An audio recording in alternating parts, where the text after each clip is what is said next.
Tá téma, ktorou sa budeme v najbližších minútach zaoberať, nás vtiahne trochu viac do metafyziky svätého Tomáša Akvinského, opäť sa vrátime do metafyziky a konkrétne do metafyziky vzťahov a využitia tejto metafyziky pri skúmaní tajomstiev stvorenia, vtelenia a možno, že Božieho materstva. Ale zameriame sa najmä na to tajomstvo stvorenia. Stvorenia, ktoré je Bohom milované.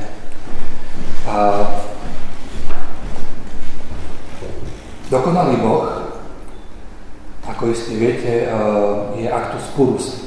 Je to akýsi čistý akt, v ktorom nie je žiadne potencie a nedokonalosti. A preto takýto Boh je nemenný. Boh, hoci je na jednej strane stvoriteľom všetkého, čo existuje, je Boh transcendentný.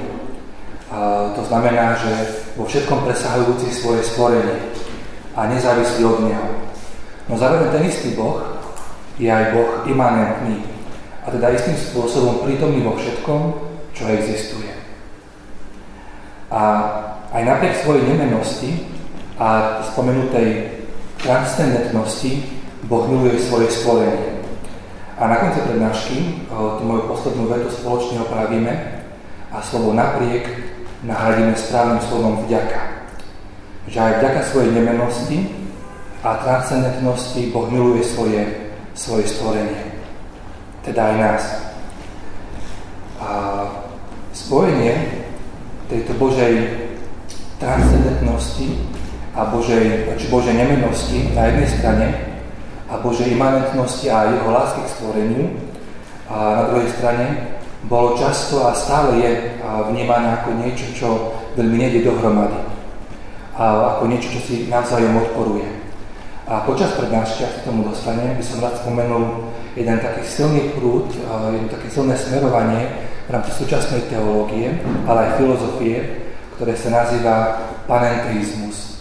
A naozaj je pomerne veľa autorov a teológov, ktorí tento smer razia. A tento panenteizmus obhajuje tézu, že Boh miluje stvorenie. Ale túto tézu obhajuje tak, že odmieta tézu o Božej nemennosti či transcendentnosti. Inak povedané, podľa zástancov tohto smeru platí, že aby Boh miloval svoje stvorenie, predovšetkým rozumové bytosti, teda nás, je nutné, aby nebol nemenný, aby nebol jednoduchý. Teda aby v ňom bola prítomná istá potencialita k zmene. Avšak to, čo sa, ako uvidíme v priebehu prednášky, avšak to, čo sa zastancom panenteizmu zdá ako nezlučiteľné, to, čo som spomenul, a navzájom si odporujúce, je pre Tomáša Akvinského len dvoma stranami jednej a tej istej mince. Na Slovensku používame niekedy také jedno príslovie, že tak robme, aby bola aj vlk sýty, aj ovca celá. A Tomáš sa pri svojich úvahách o Božej nemennosti či Božej láske k stvoreniu opiera v prvom rade autoritu písma, ako aj o Aristotela a jeho metafyziku. A Tomáš Akvinský ukáže, ako môže byť táto Božia nemennosť a transcendentnosť sýta a zároveň Božia láska k stvoreniu celá. Že vlastne on to dá do nejakého sladu, do nejakej harmónie. No a aby sme došli k tomuto záveru, aj my, tak prednášku si rozdelíme na také 3 časti. Prvá bude nudná, sa chcel povedať, ale aj nutná, samozrejme. A pozrieme sa spoločne na základy Tomášovej metafyziky vzťahov. Čiže trochu metafyziky. A mám taký pocit, že by bolo fajn si nejaké také termíny spoločne zopakovať. V tej druhej časti prednášky pomocou metafyziky preskúmame tajomstvo stvorenia. Ale zameriame sa len na také vybrané aspekty tohto tajomstva stvorenia, ktoré súvisia práve s metafyzikou vzťahov. A napokon v tretej časti zameriame našu pozornosť na to, ako podľa Tomáša Boh, ktorý je nemenný, transcendentný, ktorý všetko presahuje, ako tento Boh môže milovať svoje stvorenie. Pričom v súlade s tým, čo bolo povedané v predchádzajúcich dňoch, tak budem trochu rozprávať o priateľstve a vyvediem sa takú jednu špecifickú črtu priateľstva, priateľskej lásky medzi Bohom a človekom, a to je súcit. Čo znamená, že Boh má súcit voči nám, ako prejav svojej lásky k nám.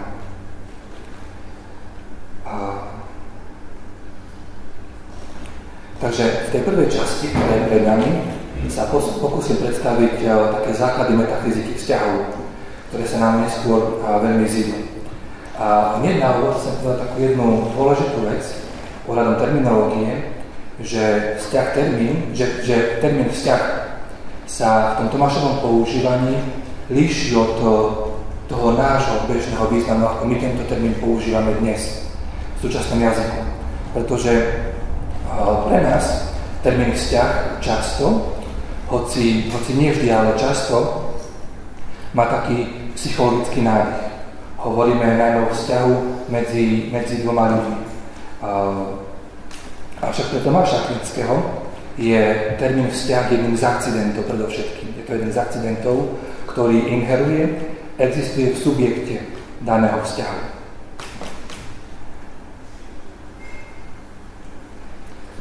Svätý Tomáš Akvinský máme tu smolu, že nám nezanechal žiadne nejaké ucelené pojednanie alebo akúsi syntézu o vzťahoch, o metafyzike vzťahov. Časti, ktoré obsahujú jeho učenie o vzťahoch, sú roztrúsené po celom jeho diele. To ale neznamená, že Tomáš Akvinský tejto problematike nevenoval dostatok priestoru, dostatok času.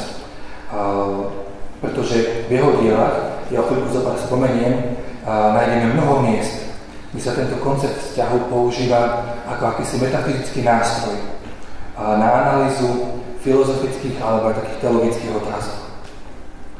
A ako ste už mali možnosť postrehnúť včera pri prednáške otca Štepána, tak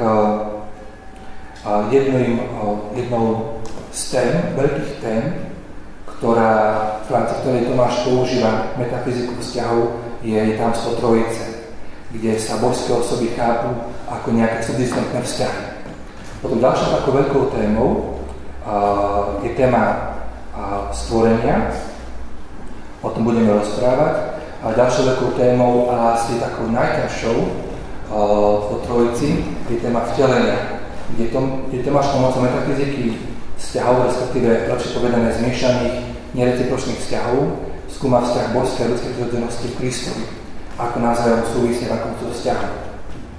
A dokonca ešte, to je teda asi najmenej známe, tak Tomáš využíva metafyziku vzťahu, keď hovorí v rámci kristológie o vzťahu synovstva Ježiša Krista k jeho matke. To možno, že v rámci diskusie, keď sa k tomu dostaneme. Odkiaľ Tomáš čerpá, alebo od koho preberá tú svoju metafyziku vzťahu, tak čerpá ju od takých rôznych velikánov minulosti, najmä od svätého Augustína, od Boecia, alebo od tých islamských učiteľov ako Averroes a mnohých ďalších. Avšak takým hlavným zdrojom pre Tomáša, čo nie je žiadne prekvapenie, je Aristoteles a jeho teória vzťahu. Chcem povedať, že tak v rámci toho úvodu, že podobne ako v iných prípadoch svätý Tomáš nejako nepreberá automaticky tú metafyziku vzťahov od Aristotela, ale túto jeho metafiziku, jeho úvahy sám rozvíja, prehlbuje a v prípade potreby aj mení to, čo Aristoteles hovorí, hoci pre neho veľkou autoritou. A jeden z takých dôvodov je to, že Tomáš používa tú metafyziku vzťahov, alebo používa Aristotelovú terminológiu v úplne novom kontexte. A keďže sám Aristoteles sa nikdy nezaoberal, nemá to dôvod, vzťahmi medzi stvoriteľom a stvorením, a samozrejme Aristoteles nemal ani šajnu o tých ústredných témach kresťanstva, ako je Trojica alebo vtelenie. Tomáš dokonca v niektorých aspektoch radikálne zmenil to Aristotelovo chápanie vzťahu. A mohli by sme povedať, že práve tá metafyzika vzťahu, ktorú Tomáš preberá od Aristotela, je takým dobrým príkladom toho, ako teológia dokáže konfrontovať filozofiu a na to, aby sme vlastne nejako boli schopní opísať nejaké teologické pojmy, teologické koncepty, tak tú filozofiu pozmeníme, aby odpovedala zjavenej realite. A to sa vlastne stalo aj v prípade metafyziky vzťahov. A taká posledná poznámka všeobecne na úvod je tá, že ako sa spomína, tá metafyzika vzťahov je prítomná vo viacerých dielách Tomáša Akvinského, hoci nemáme nejaký traktát o vzťahoch, ale je prítomná už od tých raných diel, keď Tomáš píše, keď komentuje sentencie Petra Lombardského, alebo tá metafyzika vzťahov je prítomná aj v takých už dospelejších dielách svätého Tomáša, ako sú metalogické. Čiže naozaj od tých prvých až po tých posledných diel. A čo je dôležité, a aj také zaujímavé je to, že počas toho celého svojej akademickej činnosti Tomáš tú metafyziku vzťahov nejako nemenil. Že on vlastne si bol od počiatku istý tou terminológiou a tým spôsobom, ako ju využíva. Čiže to je taká zaujímavá drobnosť. Tomáš metafyziku vzťahov nejako nemení.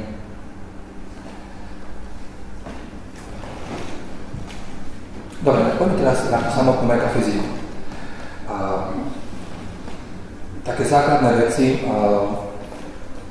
dúfam, že sa neozrite, ak vám ich poviem, že svätý Tomáš vlastne v súlade s Aristotelom rozdeľuje súcno do 10 kategórií alebo rodov. A viete, že okrem substancie máme 9 akcidentov a jedným z nich je práve ten akcident vzťahu. Pre všetky akcidenty je vlastné to, že existujú alebo inherujú niečo inom v substancii. To je taká spoločná črta všetkých akcidentov. Existujú v substancii. A to znamená, mám tu také pomaranče v ruke. Čiže keď si vezmete tieto pomaranče do ruky, tak môžeme urobiť to, každý z nich je dobrou chutnou substanciou, to po prednáške hovorím. Ale to, čo som vlastne povedal, to, že tieto pomaranče majú určitú veľkosť. A vďaka tejto veľkosti môžem porovnať veľkosť alebo podobnosť týchto pomarančov. To znamená, že môžem hovoriť o akomsi vzťahu, rovnosti alebo nerovnosti medzi týmito pomarančami. Keď hovorím o vzťahoch medzi dvoma vecami, medzi dvoma termínmi, tak to, čo si musíme uvedomiť, a to je také, čo asi bude nové, možno, že pre vás je to, že ak hovorím o vzťahoch, tak nemám na mysli žiadny nejaký symetrický vzťah. Jeden vzťah, ktorý by existoval niekde medzi týmito dvoma pomarančami. Nemám na mysli jeden vzťah, ktorý sa nejako vznáša medzi týmito pomarančami. Svätý Tomáš, ako aj Aristoteles, keď hovorili o tomto akcidente vzťahu, tak hovorili, že každej substancii prislúcha jeden vzťah. Každej substancii prislúcha jeden vzťah, ktoré sú navzájom numericky odlišné. To znamená, že keď znamená na veľkosť, tak môžem hovoriť o tom, že tento pomaranč, dajme tomu niekde pomaranč A, má vzťah R, vzťah veľkosti, má vzťah rovnosti veľkosti k tomuto pomaranču, ktorý je pomaranč B. A zároveň tento pomaranč B má vzťah rovnosti veľkosti voči tomuto pomaranču A. Pretože tieto vzťahy R a R šťarkov sú numericky odlišné. To je dôležité. Vzťah sa nevznáša medzi týmito vecami, ale inheruje v týchto substanciách. To, že tieto vzťahy, chcel som značil ako R a R šťarkov, nie sú identické, tak je to aj kvôli tomu, že pre stredovekých mysliteľov nebolo možné. To je taká jedna zásada, ktorú Tomáš Akvinský preberal od Averroa, že aby jeden akcident existoval v dvoch rôznych subjektoch. To bolo nemožné. Čiže v týchto dvoch pomarančoch existujú dva rôzne vzťahy. Konkrétne ja som mal na mysli vzťahy rovnosti veľkosti.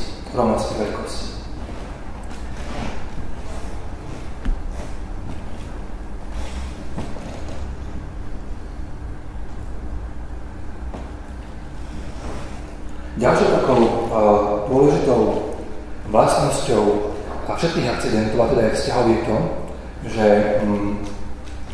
v každom z tých 9 akcidentov, medzi nimi aj je ten vzťah, je potrebné rozlišovať také dva zložky akcidentu. A to je tzv. Akcidentálne bytie, ktoré je spoločné všetkým akcidentom. To je tá prvá časť akcidentu, alebo prvá zložka akcidentu, akcidentálne bytie. A potom je tu akási povaha, alebo to ma to často označuje ako rácio, ako esencia, ktorá je špecifická pre každý jeden akcident. Čiže prvou zložkou akcidentu je jeho modus bytia. Konkrétne jeho existencia, konkrétne to, že tento akcident existuje v danej substancii. To je to esein. A tento modus bytia charakterizuje akcident ako taký. Toto esein, tento modus bytia, sa odlišuje, tento modus bytia akcidentu sa odlišuje od modu bytia substancie, pretože substancia existuje sama o sebe, alebo skrze seba per se. Když to vlastne akcident existuje len v danej substancii. To je to esein. To znamená, že akcident má svoj akt bytia, svoje akcidentálne bytie od substancie samej, ktorá je príčinou všetkých akcidentov. Je taká zásada, že substancia je príčinou všetkých akcidentov. Príjme vzťahu, tam sa to trošku zmení, ako vidíte, lebo ten vzťah je veľmi špecifický. Ale substancia je príčinou všetkých akcidentov. Druhou zložkou akcidentu, okrem toho esein, je tzv. Vlastné rácio, vlastná povaha alebo vlastná esencia daného akcidentu. A vy iste viete, že keďže nie je možné definovať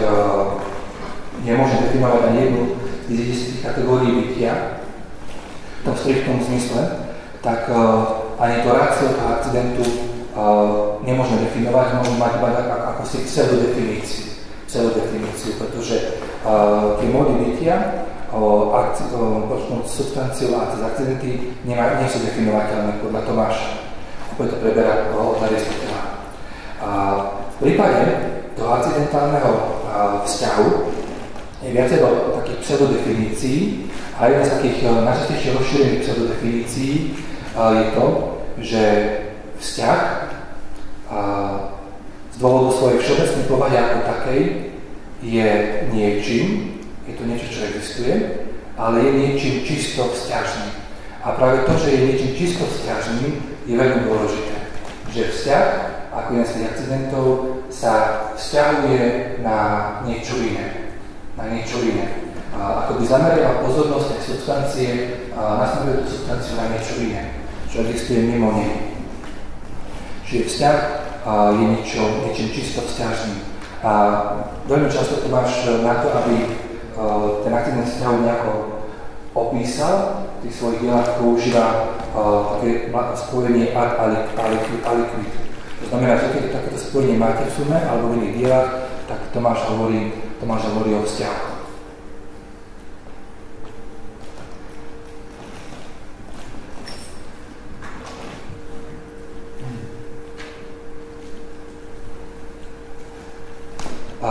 Čiže každý akcident má akési esein, to je akcidentálne bytie, a potom je to akási ešte povaha alebo rácio, esencia daného akcidentu. To akcidentálne bytie je pre všetky akcidenty spoločné. Líšia sa po touto esenciou, touto povahou. Ako vlastne aj tá pseudodefinícia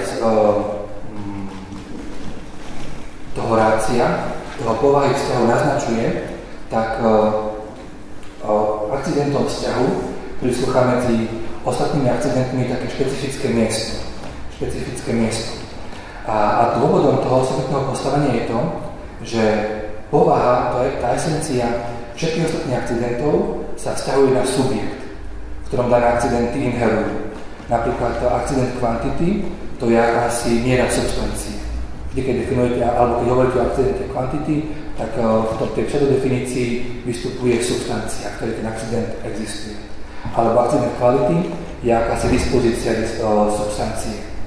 Zatiaľ, čo ten vzťah, alebo povaha vzťahu sa vzťahuje na korelatívny termín, teda na ten cieľový objekt, na ktorý daný akcident vzťahu poukazuje. To je to špecifikum, že tá povaha vzťahu sa zameriava na ten korelatívny termín, teda na ten cieľový objekt. Ak to teda zhrnieme, tak vzťah je natoľko akcidentom,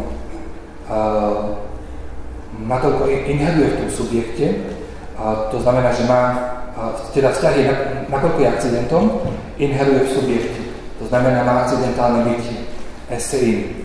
Avšak z toho hľadiska jeho povahy, to rácio povaha daného vzťahu sa netýka subjektu tohto vzťahu, ale vzťahuje sa na niečo vonkajšie, na niečo excentrické, teda na predmet, ktorému je vzťah zameraný.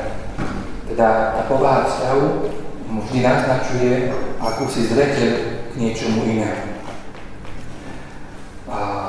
Čiže Tomáš veľmi často, keď nejako rieši túto problematiku vzťahov, tak hovorí, že vzťahy, a má na mysli vlastne to rácio, tú povahu vzťahu, vzťahy neznamenajú existenciu v niečom, ale skôr existenciu k niečomu, čo opäť to vlastne zameranie k tomu niečomu, čo je excentrické, mimo danej substancie. Preto sa napríklad hovorí, alebo Tomáš hovorí, že vzťahy skôr priliehajú. Nie existujú, aj to je správne, ale skôr vlastne vzťahy priliehajú k niečomu. A toto rozlišenie medzi týmito akcidentálnym bytím vzťahu a jeho jedinečnou vlastnou povahou sa stalo veľmi plodným metafyzickým nástrojom v teológii Tomáša Akvinského.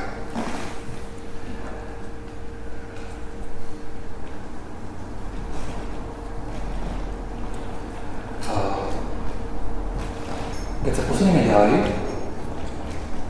tak toto rozlišenie, ktoré som spomenul, a medzi akcidentálnym bytím a povahou vzťahu je spojené aj s takými dvoma charakteristikami vzťahu, ktoré sú veľmi dôležité. A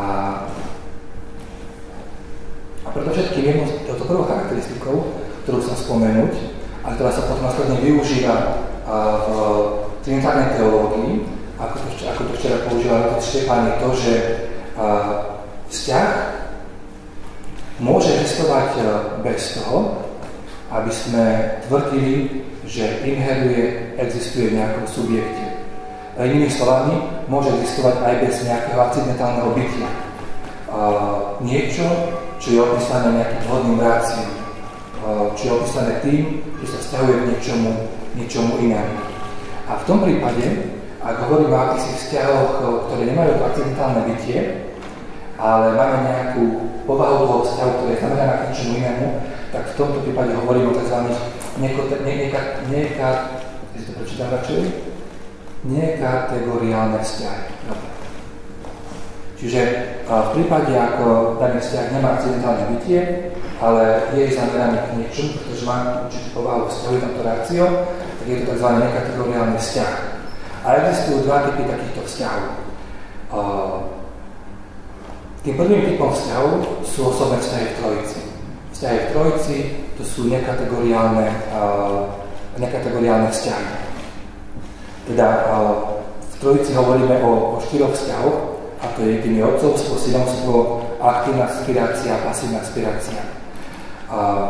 Vzťahy v trojici samozrejme nie sú žiadnymi akcidentmi, sú to nekategoriálne vzťahy, o tom sme počuli včera, a podľa Tomáša spomeniem jednu vec, že tie trojičné osoby v trojici sú protikladnými vzťahmi, teda otcovstvom, synovstvom a tou pasívnou spiráciou, ktoré sú subzistentné. Čiže osoba v trojici to je protikladný vzťah, ktorý subzistuje. Toto vlastne na tej teórii vzťahov Tomáš postavil tú svoju trojičnú náuku. A možno dodám takú drobnosť, že asi práve to, že Tomáš sa preniknúť do tajomstva trojice nejako viac, ho priviedol k tomu, že sa týmito vzťahmi začal zaoberať. To bola tá hlavná motivácia, pretože Tomáš na tie vzťahy vrhol a následne ich prepracoval. Pretože pokiaľ viem, tak Aristoteles takýto typ vzťahov, nekategoriálny vzťah, ako som spomenul, a tie trojici nepozná. Ja som sa chcel opýtať, že či veta, že vzťah môže existovať bez akcidentálneho bytia, nie je kontradikcia v pojmoch. Že tak že nerozumiem, že ako je, ak neexistuje. Áno. Nie je to kontradikcia, ide vlastne o to, že ja keď som rozprával vlastne tie veci o vzťahu, vlastne to, že vzťah, keďže je akcidentom, môžeme rozlišovať akcidentálne bytie a potom tú povahu, ktorá je zameraná na niečo iné, tak som mal na mysli akcidentálne vzťahy. A teraz som vlastne akoby prešiel keď hovorím o tých vzťahoch Trojici, to nie sú akcidentálne vzťahy, to sú tzv. Nekategoriálne vzťahy. Oni sú mimo tých kategórií. A to sa prejavuje v tom, že tam chýba to akcidentálne bytie. Čiže tie vzťahy Trojici sú vzťahy, ale nie sú akcidentálne vzťahy. To je akoby nový typ, nový mod tých vzťahov. Čiže znamená, že stále môžem používať termín, ako máš používať termín vzťah, ale už to nie je akcidentálny vzťah. Vlastne keď sa správame o tej Trojici, tak asi to ešte raz zaznelo, že to je taká zásada už od čias svätého Augustína, že v prípade Trojici, tak na to, aby sme hovorili o Trojici, tak používame vlastne len substanciu a práve vzťah. Že to je spôsob, ako sme schopní opísať tú realitu Trojice. Realitu Trojice. Dobre. Čiže prvým typom nekategoriálnych vzťahov, a preto tým vás trápim, viem, že vás trápim, ale ako bez toho sa nejako nedá uchopiť to tajomstvo stvorenia v takej miere, ako by som vlastne chcel, a mám to nejako podať ďalej. Čiže tým prvým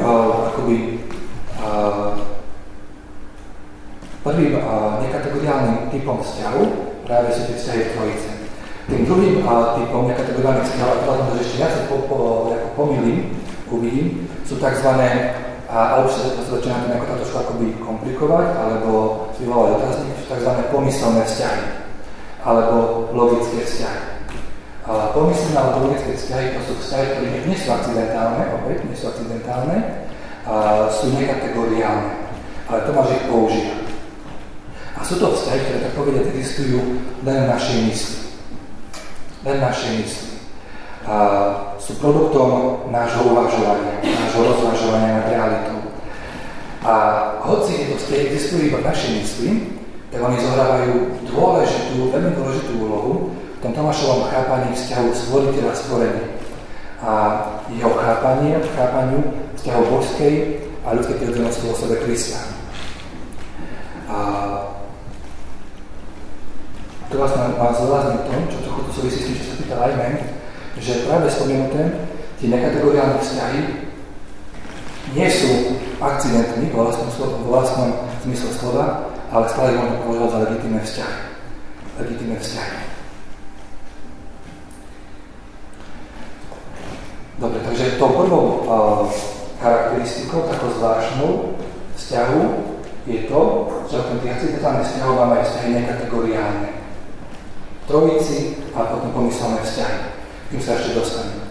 A druhou charakteristikou, ktorá je také osobitné postavenie vzťahu a ktorá vlastne opäť bude veľmi dôležitá v tej metafyzike stvorenia a potom aj, keď to máš bude riešiť tú hypostatickú úniu, tak tou druhou takou charakteristikou je to, že vzťah má všetkých akcidentov má najslabšie bytie. To spomínam, že všetkých akcidentov má najslabšie bytie. Trochu to nahľadom myslím, že aj otec Štefán včera. Čo to znamená? Znamená to, že Tomáš hovorí, že tento kategorický vzťah má bytie, ktoré z hľadiska existencie prichádza ako posledné.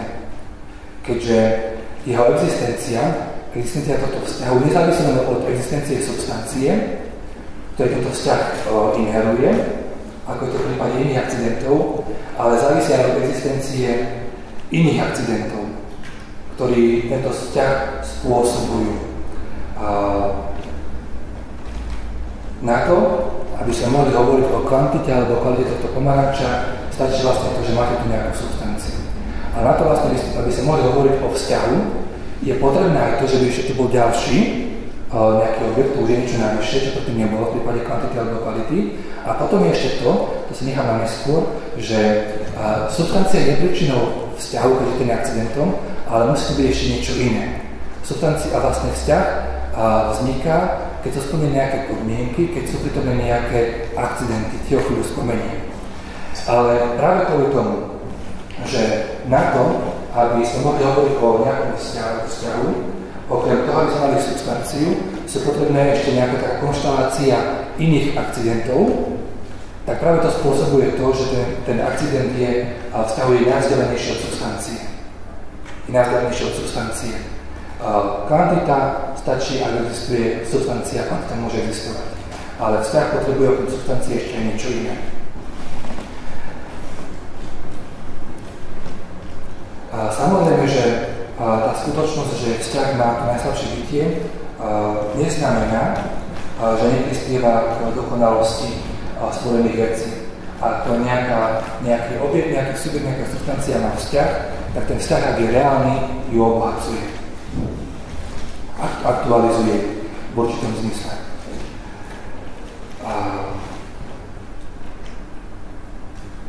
V poriadku. Poďme ďalej. Čiže, ako vyplýva z toho, čo som teraz povedal, tak niektoré vzťahy skutočne existujú v subjekte. To sú tie akcidentálne vzťahy. A Tomáš tieto vzťahy nazýva reálne vzťahy. Začína taká klasifikácia. Tomáš tieto vzťahy, ktoré existujú v subjekte, nazýva reálne vzťahy, relatio realis. Alebo nazýva ich aj vzťahy, ktoré sú vzťahy s nejakým reálnym zreteľom. To sú reálne vzťahy, ktoré existujú v subjekte. No a okrem toho, ako som už spomenul, máme nejaké vzťahy, ktorým chýba existencia, to SI. Tieto vzťahy sa nazývajú pomyselné vzťahy alebo logické vzťahy, alebo vzťahy len podľa rozumu.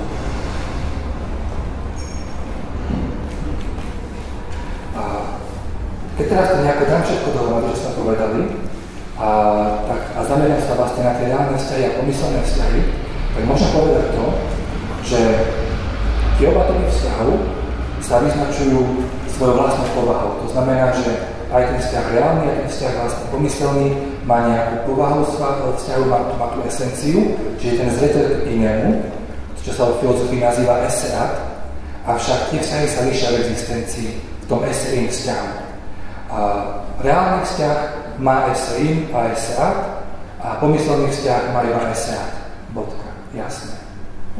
Čiže reálny vzťah je konštituovaný pomocou esein, tej akcidentálneho bytia, ako aj eseat, tomu zreteľu kľúčovu ďalšiemu, začal ten pomyselný vzťah má len to eseat.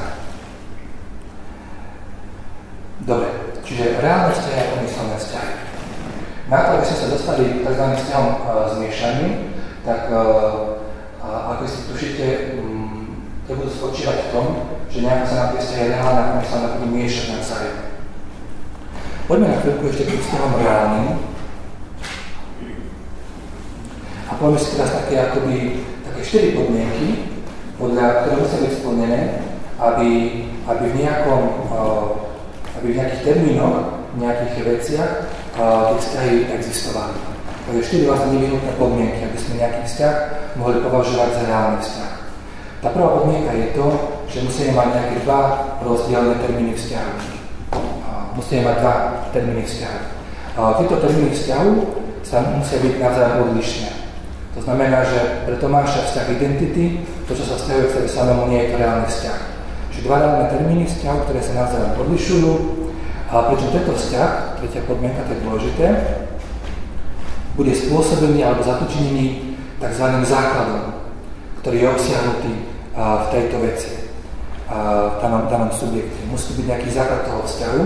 A napokon, ďalšia dôležitá vec je tá, že oba tie termíny budú patriť do toho istého rádu. Ja to trošku ešte rozviniem. Oba termíny budú patriť do toho istého rádu. Tie prvé dve podmienky sú samozrejme jasné, že termíny musia byť 2 a musia byť odlišné. Ale to vlastne venujeme sa tej podmienke tretej, ktorá sa týka základu vzťahu, a potom podmienke štvrtej, ktorá vlastne hovorí o tej jednote rádu, do ktorého patria oba termíny vzťahu. Čo sa týka tretej podmienky, a teda akéhosi základu alebo príčiny reálnych vzťahov, tak Tomáš hovorí, že ten reálny vzťah, alebo to príčinou reálneho vzťahu sú len tri veci, alebo tri akcidenty. A to je akcident kvantity, a potom akcident činnosti a trpnosti. Iba tieto tri akcidenty sú schopné vyprodukovať alebo zapričiniť reálny vzťah. Ak hovorím, že akcident vzťahu, alebo ak hovorím, že akcident kvantity je základom reálneho vzťahu, mám na mysli vzťahy ako, že niečo je väčšie, niečo je menšie. To je vďaka tomu vlastne, že substancia má nejakú kvantitu, nejakú veľkosť a môžeme porovnávať. Čiže vzťahy, ktorých základom je kvantita, mám na mysli vzťahy ako väčší, menší, dvojnásobok alebo polovica, trojnásobok ako tretina, starší a mladší. Čiže to, čo nejakým spôsobom môžem porovnávať. Taktiež vlastne aj akcident kvality, to znamená napríklad to, že ten pomaranč je pomarančový, oranžový, aj ten akcident kvality môže byť príčinou toho reálneho vzťahu, ale Tomáš hovorí, že iba nakoľko sa vzťahuje na kvantitu. To znamená, že vlastne ak mám pomaranče, ktoré majú tú istú kvalitu, tak hovorím, že vlastne tá kvalita je rovnaká. A rovnaká spatrí akoby medzi akcidenty kvantity.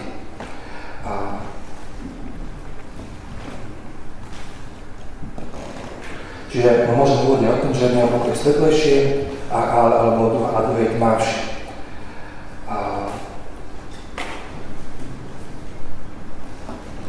V prípade, že myslím, že ten akcident vlastne veľkosti, akcident kvantity je samozrejme akým spôsobom môže zapričiniť reálny vzťah. A v prípade základu vzťahu, akým je akcident činnosti a trpnosti, tak to máš užívať taký klasický prípad. Príklad, keď hovorí o ohni. O ohni, ktorý zohrieva nejakú vec. A Tomáš hovorí, že práve tá aktívna sila ohrievania toho ohňa, čo vlastne jeho akcident činnosti, spôsobuje to, že oheň zohrieva alebo je schopný zohrievať nejakú vec v jeho okolí. Teda táto akcidentálna činnosť je príčinou reálneho vzťahu zohrievania. Čiže niečo zohrieva niečo iné. A súčasne z pohľadu toho druhého člena, toho vzťahu, teda z pohľadu tej akési zohrievanej veci, tak je akcident trpnosti. Jednoducho to, že tá vec, ten subjekt, je schopný prijať to teplo a vedie k tomu, že tá vec, ktorá je zohrievaná ohňom, má vzťah byť zohrievaný ohňom. To znamená, že máme tu reálny vzťah medzi tým, čo zohrieva a tým, čo je zohrievané. A základom toho reálneho vzťahu je to, že jeden z tých vlastne termínov má akcident činnosti a druhý z tých termínov má akcident trpnosti. Ale takým klasickým príkladom Tomáša je príklad vzťahu medzi učiteľom a žiakom. Činnosť učiteľa, ktorý vyučuje, teda je to nejaká činnosť, akcident činnosti, je základom reálneho vzťahu učiteľa k svojmu žiakovi. Zatiaľ, čo trpnosť žiaka, to, že žiak vlastne prijíma to, čo ho učiteľ učí, je základom reálneho vzťahu žiaka k učiteľovi. Takže takýmto spôsobom tie akcidenty kvantity, ako aj akcidenty kvantity, akcident činnosti a trpnosti môže byť príčinou toho reálneho vzťahu. Ak v tom vzťahu, alebo vlastne v tých vzťahoch vystupuje z jednej strany ten akcident činnosti, tak vždy vlastne z tej druhej strany je akýsi akcident trpnosti, vďaka ktorému ten vzťah z jednej strany na druhú je recipročný. Čo sa týka tej štvrtej podmienky, že oba termíny vzťahov mali patriť do rovnakého rádu veci. Čo mám na mysli? Tak mám na mysli to, že ten rád, ktorý zahrnuje oba termíny reálnych vzájomných vzťahov, je napríklad nejaký fyzikálny rád alebo morálny rád. Tých rád je veľmi veľa. Ale napríklad vďaka tomu, že tieto pomaranče patria vlastne do rovnakého radu fyzikálneho sveta, tak tomu môže medzi nimi existovať reálny vzťah rovnosti veľkosti alebo nerovnosti veľkosti, pretože patria do toho istého rádu. Alebo vzájomné vzťahy toho, kto vyučuje a toho, kto je vyučovaný, sú reálne, pretože oba termíny, učiteľ a učiteľ, patria do toho istého radu, do morálneho radu, lebo konajú nejakú činnosť. Čiže je tam akýsi morálny rad a učiteľ aj žiaľ do toho radu nejako spolu padajú. Ak by učiteľ si povedal, viete, že ak by si učiteľ povedal, že budem vyučovať tento pomaranč, budem prednášať tomuto pomaranču, tak čo to potom znamená? Tak znamená to, že medzi tým učiteľom, ktorý vyučuje pomaranču, nemôže byť žiaden reálny vzťah, pretože učiteľ a pomaranč nepatrí do toho istého rádu, hej? Ten rád je úplne iný. To znamená, že okrem toho, že by tu sme nemali nejaký reálny vzťah, tak mali by sme učiteľa, ktorý je akoby zrelý na návštevu psychológa a tam si môže vytvoriť reálny vzťah medzi doktorom a pacientom. Čiže vidíte, že táto všetká podmienka pre tie reálne vzťahy nie je zbytočná.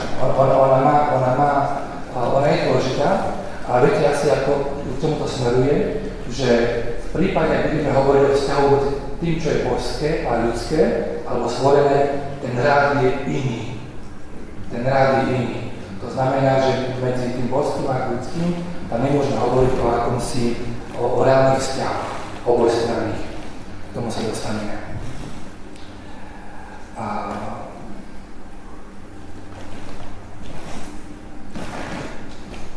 Čiže ak by sme mali nejaký reálny vzťah, oba termíny musia existovať, musia byť rôzne. Tým základom toho vzťahu je akcident kvantity alebo akcident činnosti trpnosti a tie termíny musia byť na rôznych, musia byť v rovnakom ráde. Ďalšia taká dôležitá vec, ktorú chcem spomenúť a ktorá viete nie je vôbec také ľahké na dokázanie je to, že ako ukázať to, ak sa bavíme o reálnych vzťahoch,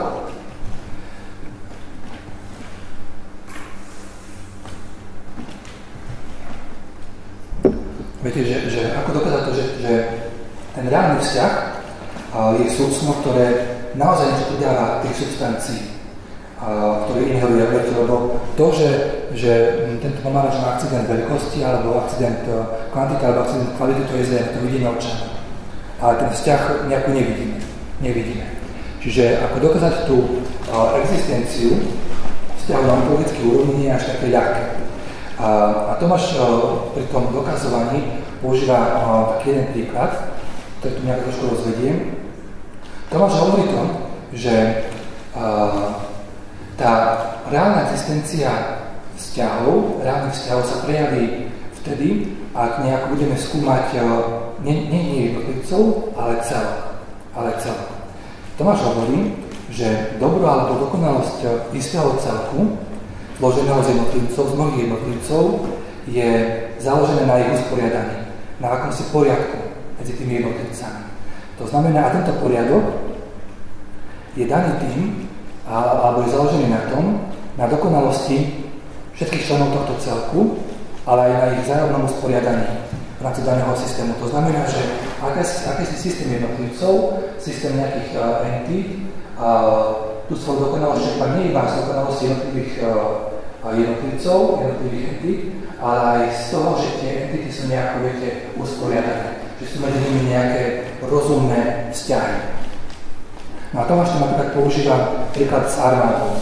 Na to, aby armáda bola dobrá či dokonalá, tak nestačí, aby jednotliví vojaci boli dobrými, kvalitnými vojakmi, ale je potrebné, aby tí vojaci boli navzájom usporiadaní, aby tam bol poriadok v tej armáde. A práve tento poriadok, tento rad medzi týmito vojakmi vyplýva zo vzťahov. Z akcidentov vzťahov, ktoré tí jednotliví vojaci voči sebe majú. Alebo taký možno, že iný príklad, možno ľahšie pochopiteľný. Viete, pred niekoľkými týždňami, mesiacmi ste vyhrali vlastne sveta v hokeji. Nie je Slováci, akože, Česká republika. A tí českí reprezentanti, oni neboli úspešní, viete, iba kvôli tomu, že mali v útoku nejakého Pastrňáka, že mali v obrane nejakého Budasa, alebo také nejakého Dostála, že mali vynikajúcich jedícov, ale úspeli aj kvôli tomu, že ich mužstvo bolo dobre usporiadané.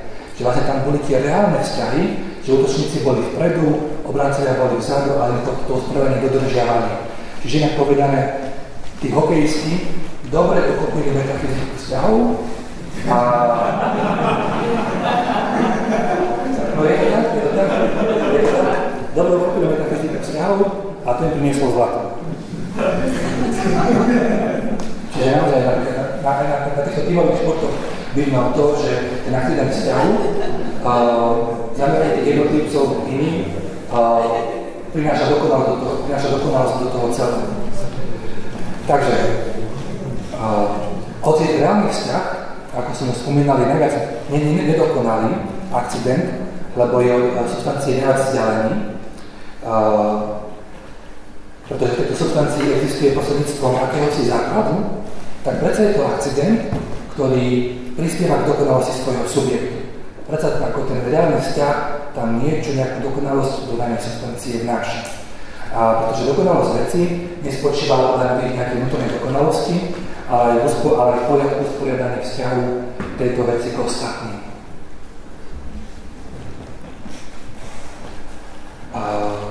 Môžeme ďalej?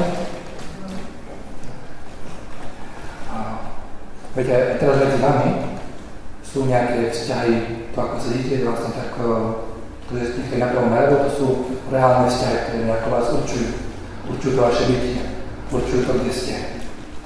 To boli reálne vzťahy. Teraz poďme na tie vzťahy pomyselné.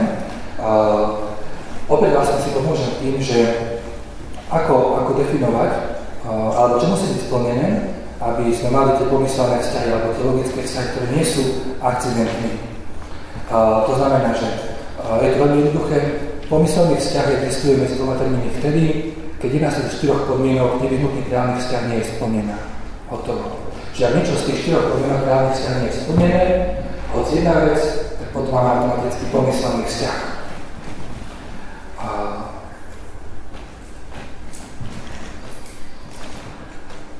Ak sú z rôzneho radu, tie veci je tam vzťah pomyselný. Ak tam chýba základ vzťahu, nemôže tam byť reálny vzťah. Takže týmto pomyselným vzťahom jednu vec poviem a veľmi dôležité, aby sme si nemysleli, že tie pomyselné vzťahy to sú nejaké také púhé vymysly našej mysle. Tomáš hovorí, že hoci pomyselné vzťahy sú produktom nášho intelektu, zvyčajne platí, nie vždy, ale zvyčajne, že tieto vzťahy sú pripisované intelektom nie tomu, čo je v intelekte, ale tomu, čo má objektívnu realitu. To znamená, že pomyselné vzťahy nie sú nejaký výpovedom našej mysle, ale vlastne tie pomyselné vzťahy sú výsledkom toho, že naša mysle sa díva na realitu a sa ju snaží nejako uchopiť. No a Tomáš hovorí to, že ak napríklad máme dva termíny, máme tomu termín A a termín B, pričom v tom termíne A je nejaký reálny základ, tak ten termín A má reálny vzťah k termínu B. Ale ak v termíne B nie je základ, tak potom naša mysl môže hovoriť, že ako automaticky pripíše tomuto termínu B logický vzťah k tomu termínu A. To znamená, že to pripisovanie tých pomyselných vzťahov vyplýva z toho, ako naša mysl vníma realitu. Ako naša mysl chápe realitu. Nie je to taký púlý konštrukt, ktorý si zmyslíme. Čiže aj tie pomyselné vzťahy v istom zmysle odpovedajú realite. Dobre. Sú tu nejaké otázky, môžeme, alebo ako to si otvorím otázka teraz?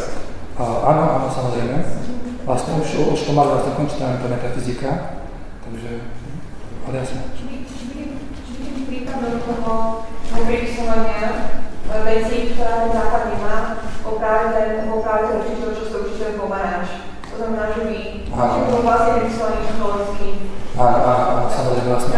tomto prípade by bolo to, že tam by bolo spomínané to, že nemá vlastne pomarančové určite sú z toho rôzneho radu, alebo sú rôzneho radu, to nie je živá vec, ale potom aj v tom pomaranči, čiže nie je tam spomínaná táto podmienka, ale nie je spomínaná ani tretia, lebo v tom pomaranči nie je žiaden základ, aby ten pomaranč bol schopný prijímať to, čo mu určite hovorí. To je dobré, tak som vedel, že to vyšlo. Ešte tu je jedno. Já jsem se chtěl zeptat, v latině se ten pomyslný vztah říká ratio rationalis, nebo jak to je v latině. Áno, aj tak, ale... Jenom jestli vlastně není ten náš překlad jako pomyslný vztah tak matoucí, že vlastně, když je ten pomyslný, jako na co bych pomyslel, jako, že bych mohl mít nějaký vztah, jestli to není trošku matoucí překlad, protože v latině se používá ratio, což má jako strašně široký význam. Áno, presne tak. No ja som vlastne prebral ako terminológiu, ktorá je nejako zažitá, užívaná aj v tých prekladoch, ktoré sú v sume. Napríklad v anglickej literatúre sa hovorí skôr akoby o lidskom vzťahu.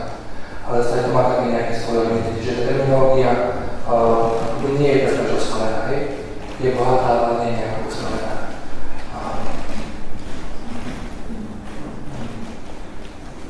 Môžeme sa ešte opýtať na tú jednotu rádu. Čo sa myslí pod tým rádom? Ako sa zaistí to, aby ten rád bol skutočný a nie nejaký môj produkt, fantázie? No napríklad rád, ten rád znamená to, že tie dva termíny sú akoby na tej istej úrovni. To znamená, že napríklad ak ten vzťah je založený na nejakom akcidente činnosti, akcidente trpnosti, tak potom byť v tom istom rade znamená to, že ak jeden termín je schopný akcidentu činnosti, je schopný niečo konať a to jeho konanie môže byť základom reálneho vzťahu, tak ten druhý termín vlastne je schopný akoby na ten podnet reagovať do trpnosti. Že v tých dvoch termínoch bude akcident činnosti a akcident trpnosti. To znamená, že nemusí to byť iba to, že to vlastne musia byť stvorené, že rad stvorených vecí. Nie, to je niečo trochu viac členené. Čiže vlastne, pretože áno.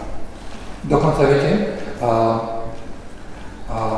myslím, že to môže trošku dôvodím, ale tohto predanie viete, že aj medzi nami ľuďmi môžu byť vzťahy reálne, napríklad ak ja hovorím, tak ja som vlastne ten, ktorý hovorí, vy si ktorý počúvate, čiže ja niečo konám, je to reálny vzťah k vám, vy máte reálny vzťah ku mne, alebo vlastne u vás ma trpíte, je vlastne u vás akcident trpnosti, čiže je to reálny vzťah.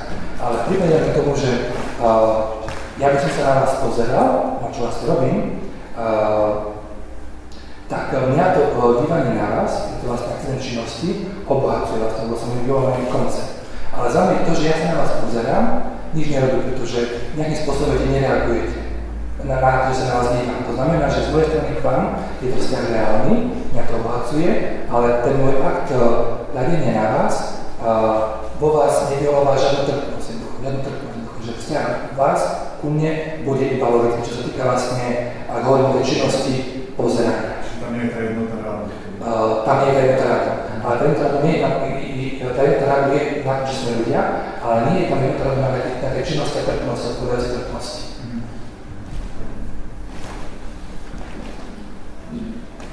No, trošku vlastne zrýchlíme, tak na základe vlastne toho, čo sme si povedali, tak Tomáš rozlišuje tri dvojice vzťahov, ktoré môžu vzniknúť medzi dvoma termínmi. Tri dvojice vzťahov. Tá prvá trieda, alebo prvá dvojica vzťahov je tá, ak medzi vlastne dvoma termínmi sú reálne vzťahy. To je také najkritickejšie. Medzi dvoma termínmi a B sú reálne vzťahy. Kvôli tomu, že sú splnené podmienky, ktoré som vám povedal. Druhú triedu tých vzťahov tvoria vzťahy, ktoré sú pomyselné. To znamená, že máme medzi dvoma termínmi, ak sú, máme pomyselné vzťahy. A potom tú tretiu triedu, pre nás dôležitú, je tzv. Trieda, kam patria tie zmiešané alebo nerecipročné vzťahy, čo znamená, že v prvom termíne je ten vzťah reálny, kým vzťah v tom korelačnom termíne je vzťah iba pomyselný. To znamená, jedným smerom je to reálne, druhým smerom je to pomyselné alebo logické. A takáto dvojita vzťahov Na rozdiel od tých predchádzajúcich dvoch tried, boli tzv. Nevzájomné alebo nerecipročné vzťahy. No a Tomáš vlastne tejto tretej dvojitý vzťah, tretej triedy vzťahov sa venuje pomerne obšírne a spomína také nejaké dva základné príklady, a to je napríklad vzťah medzi zmyslom a zmyslovou vnímateľnou vecou alebo intelektom a poznávanou vecou. Keď to viete tak nejako z vlastnosti poviem, to, že sa dívam na tento stôl, tak veľmi to vyvoláva reálny vzťah, ktorého základom je vlastne akcident činnosti nazerania, taká zmyslu, ale ten stôl vlastne neodpovedá mne nejakým reálnym vzťahom, pretože nemá schopnosť tej trpnosti nazerania, na to reagovať, že vlastne vzťah tohto stola ku mne je vzťah akcidentálny. To znamená, medzi nami je vzťah pomyselný, to znamená, že medzi nami je vzťah pomyselný. Alebo potom vzťah poznávania s poznávanou vecou. Ja, keď niečo študujem, niečo skúmam, tak vlastne na to obohacujem, medzi mnou a tou vecou je reálny vzťah, ale medzi tou skúmanou vecou a mnou je vzťah iba pomyselný. Lebo tam nie je nejaká trpnosť, ktorá vlastne by mohla odpovedať na tú moju činnosť skúmania.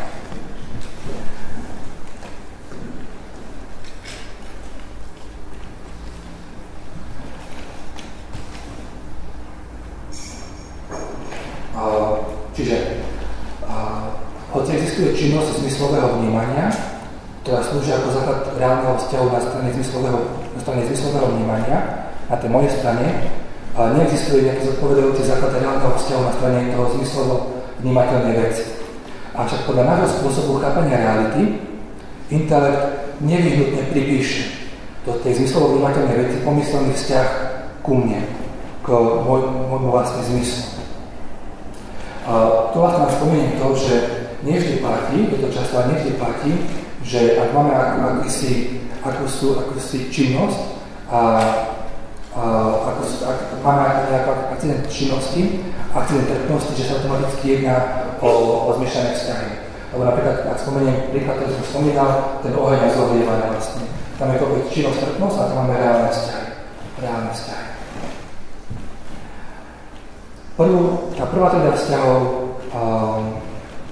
tie reálne vzťahy, no ak trochu modifikujeme, sú používané v teologickej teológii a tá tretia teda vzťahov, tak ona sa vlastne používa pre definovanie alebo skúmanie práve toho vzťahu Boha a jeho stvorenia. No a úplne vlastne na záver tých vzťahov ešte také dôležitá vlastnosť, je ich veľa, ale veľmi spomeniem, a to je tá, že často vlastne tie vzťahy vlastne sa vyznačujú vlastnosťou, ktorú Tomáš nazýva, že to je prirodzená simultánnosť, taká prirodzená simultánnosť. Tá prirodzená simultánnosť je na úrovni vzťahov, nie na úrovni tých termínov. To znamená, viete, že muž, ktorý je otcom, tak ak sa povie slovo otec, to automaticky z toho slova vyplýva, že to musí byť nejaký syn. To znamená, že na to vlastne, aby bol tu nejaký otec, je nutné, aby tu bol nejaký syn. A ak je vzťah otcovstva, musí byť vzťah synovstva. To znamená, že tie vzťahy sú prirodzene simultánne. Ale to neznamená to, že tá prirodzená simultánnosť existuje aj na úrovni tých termínov, pretože otec existuje dávno predtým, ako existuje syn. Ale tá prirodzená simultánnosť týka sa vlastne len simultánnosti daných vzťahov, otcovstva, synovstva. Alebo to, čo prepojeniem, na to, aby Boh sa nazýval pánom, stvoriteľom, je nutné, aby to bolo nejaké stvorenie. Ak to nie je stvorenie, Boh nemá by sa nazývať, nenazýva sa tým termínom vlastne pán, alebo stvoriteľ, alebo nič nie je stvorené. Nie je stvorené. Čiže musí tam byť nejaká prirodzená simultánnosť. Můžu se zeptat,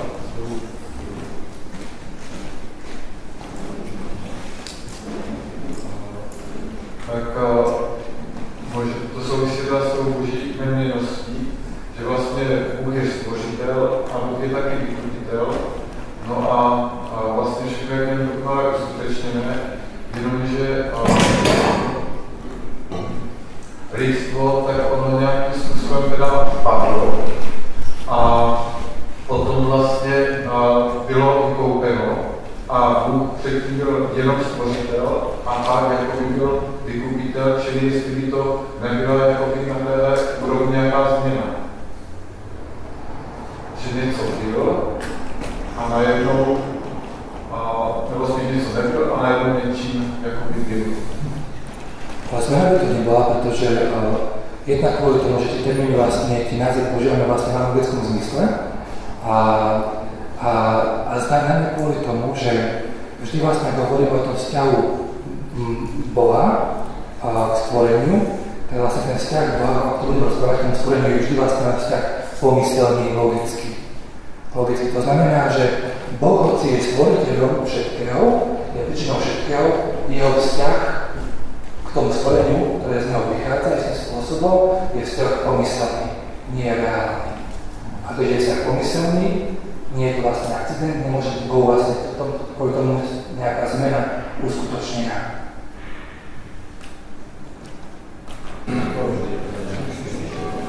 Posunieme sa ďalej, tú časť máme za sebou, tá, čo bola nutná aj nutná.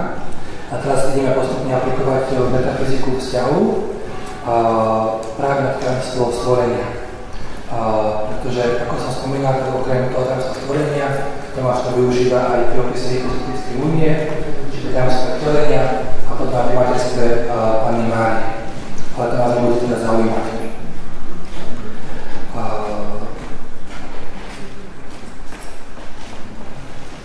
Zjateli, čiže tajomstvo stvorenia. Zjateli traktátov Tomášových je zrejme, že, a Tomáš to neustále opakuje, tá známa pravda, že Boh je univerzálnou príčinou všetkých bytostí, teda všetkých súcien. A to vychádzanie celého celku súcien z tej univerzálnej príčiny, a teda z Boha Tomáš nazýva termínom stvorenie, teda creationis. Čiže vychádzanie celého celku súcna z tej univerzálnej príčiny, ktorou je Boh, Tomáš nazýva, že to je stvorenie. Tomáš, keď uvažuje nad tým stvorením, tak on to prirovnáva, ale s istými limitami k pojmu zmeny.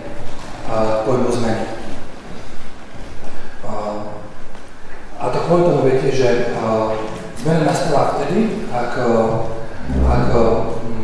prebehu nejakého procesu jedna vec sa pôsobením niečoho, nejakého činiteľa zmení na nejakú druhú vec. Rozlišujeme medzi akcidentálnou alebo substanciálnou zmenou. To sa nemusíme riešiť. A vlastne dôležitá je i tá zmena. Čiže stvorenie podľa Tomáša Akvinského sa trochu podobá akoby na tú zmenu.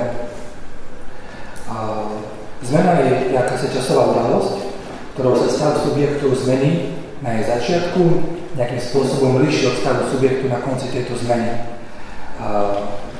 No a stvorenie vlastne je tejto zmene podobné kvôli tomu, že nové stvorenie po úvodovkách po akejsi zmene začína existovať aktom stvorenia. Čiže tam je to podobné, že na konci máme nejaký výstup.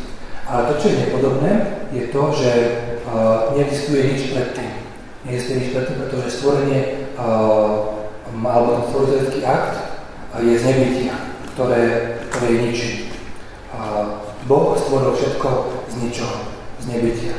Čiže Tomáš potom uzatvára a nachádza také podobnosti medzi stvorením a zmenou, ale nepodobnosti, tak hovorí, že stvorenie nie je zmena v tom prísnom zmysle slova, ale len spôsobe nášho chápania skutočnosti. Čiže nám sa akoby zdá, že to stvorenie vyzerá na zmenu. Čiže stvorenie je zmena iba zohľadom na spôsob našeho chápania. A práve táto poznámka, že stvorenie je akási zmena na spôsob našeho chápania, je dôležitá. A to kvôli tomu, že v prípade každej zmeny, ak sa nejaká vec mení, tak máte tam pritomný nejakého činiteľa, ktorý tú zmenu spôsobí a potom máte tam pritomnú tú vec, ktorá sa zmení. To znamená, nejaká vec pôsobí, máme tam nejakú činnosť a tá vec spôsobí zmenu tej druhej veci. Čiže máme tu nejakú akosi trpnosť. To znamená, že pri zmene zvyčajne môžeme hovoriť o akejsi činnosti činiteľa a potom o trpnosti toho, čo tú zmenu podstupuje. Alebo inak povedané, keďže stvorenie je na spôsob zmeny, tak aj Tomáš Akvinský má spôsob zmeny, kde rozlišujeme činnosť činiteľa a trpnosť toho, čo tú zmenu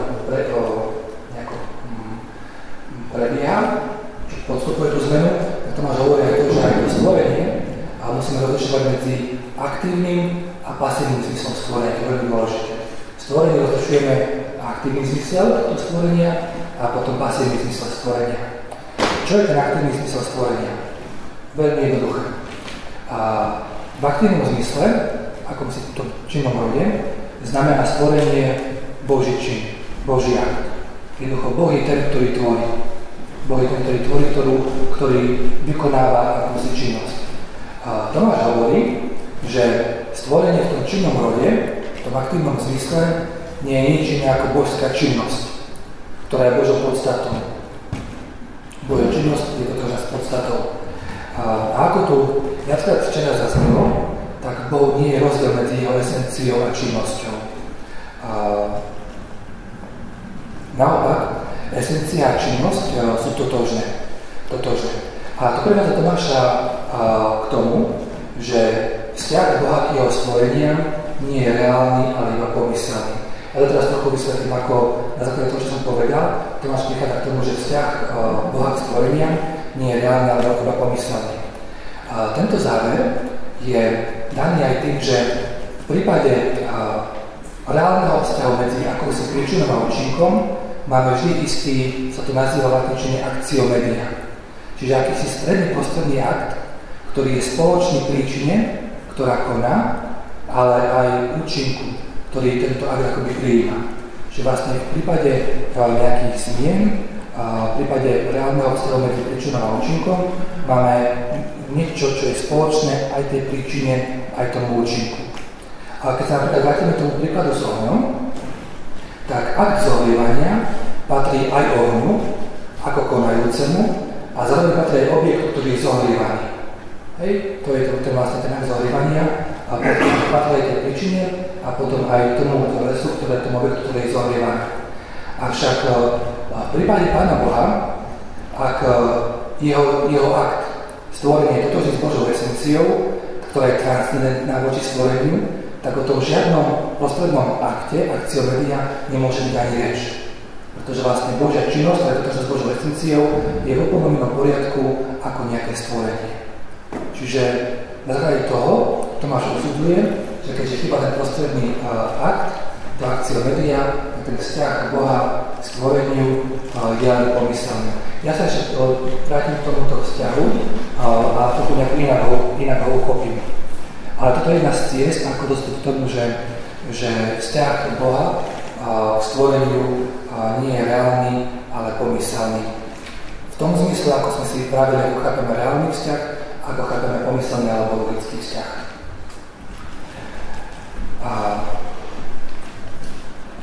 Trochu provokácie. Na jednom mieste Tomáš vysvetľuje význam, čo to vlastne znamená to, že Boh má pomyselný vzťah ku všetkým svojim stvoreniam. A používa veľmi provokatívny, taký provokatívny, prekvapivý príklad, ktorý mnohými ľuďmi, teológmi zatriasol a nemajú ho radi. Ja to prečítam vlastne. Nachádza sa to vlastne v prvej časti som teologicky, otázka 13, článok 7, v odpovedi daného článku. Pretože Bůh je mimo veškerý žad stvoření a všichni tvorové směřují k Bohu a ne naopak, v Bohu není vztah k tvorům reálný, ale v Bohu není vztah ke tvorům reálný, ale pouze pomyslný. Jako se slov nachází na pravou živočicha, přičemž se nemění slov, ale postavení živočicha. Jednoducho povedané, Tomáš šokujúco porovnáva vzťah Boha k jeho stvoreniu so vzťahom stĺpa zvierača. Vymaľované. To je logický vzťah, ktorý má Boh k nám. Nie je prekvapujúce, tak trochu ešte rozviniem, že len nekladickí čitateľi, ale aj moji teológovia, ako som hľadal, majú s tým problém, s týmto tvrdením. A odmietajú to ak sa hovorí, že Boh má voči svojim stvoreniam pomyselný vzťah. Avšak tým tvrdením, že vzťah Boha k jeho stvoreniam je pomyselný, Tomáš, a to je dôležité, Tomáš žiadne prípadne nechcel povedať, že Boh je nejako ľahostajný k svojim stvoreniam, alebo že Boh je spojený so svetom, ktorý stvoril nejakým iluzórnym spôsobom. To vôbec nie je obsah toho vzťahu pomyselný vzťah. Vôbec. Žiadna ľahostajnosť, žiadna iluzórnosť. Pre Tomáša je pojem vzťah, keď sa zaoberá otázkou stvorenia, čisto ontologický termín a má technický význam. Nemá žiadne etické alebo psychologické konotácie. Ontológia, nie psychológia a etika. A cieľom Tomáša je potvrdiť to pomocou tohto metafyzického princípu alebo prístupu je potvrdiť to, čo už bolo spomenuté v myšlienkach mnohých jeho predchodcov. Tomáš nie je prvý, ktorý hovorí o akomsi pomyselnom vzťahu Boha k stvoreniu. Mnohí teológovia pred ním hovorili, že Boh, použili trochu iný jazyk, že Boh nie je obohatený ani modifikovaný svojím vzťahom k svetu. Boh je nemenný. A nie je modifikovaný ani zmenený, obohatený svojím vzťahom k svetu.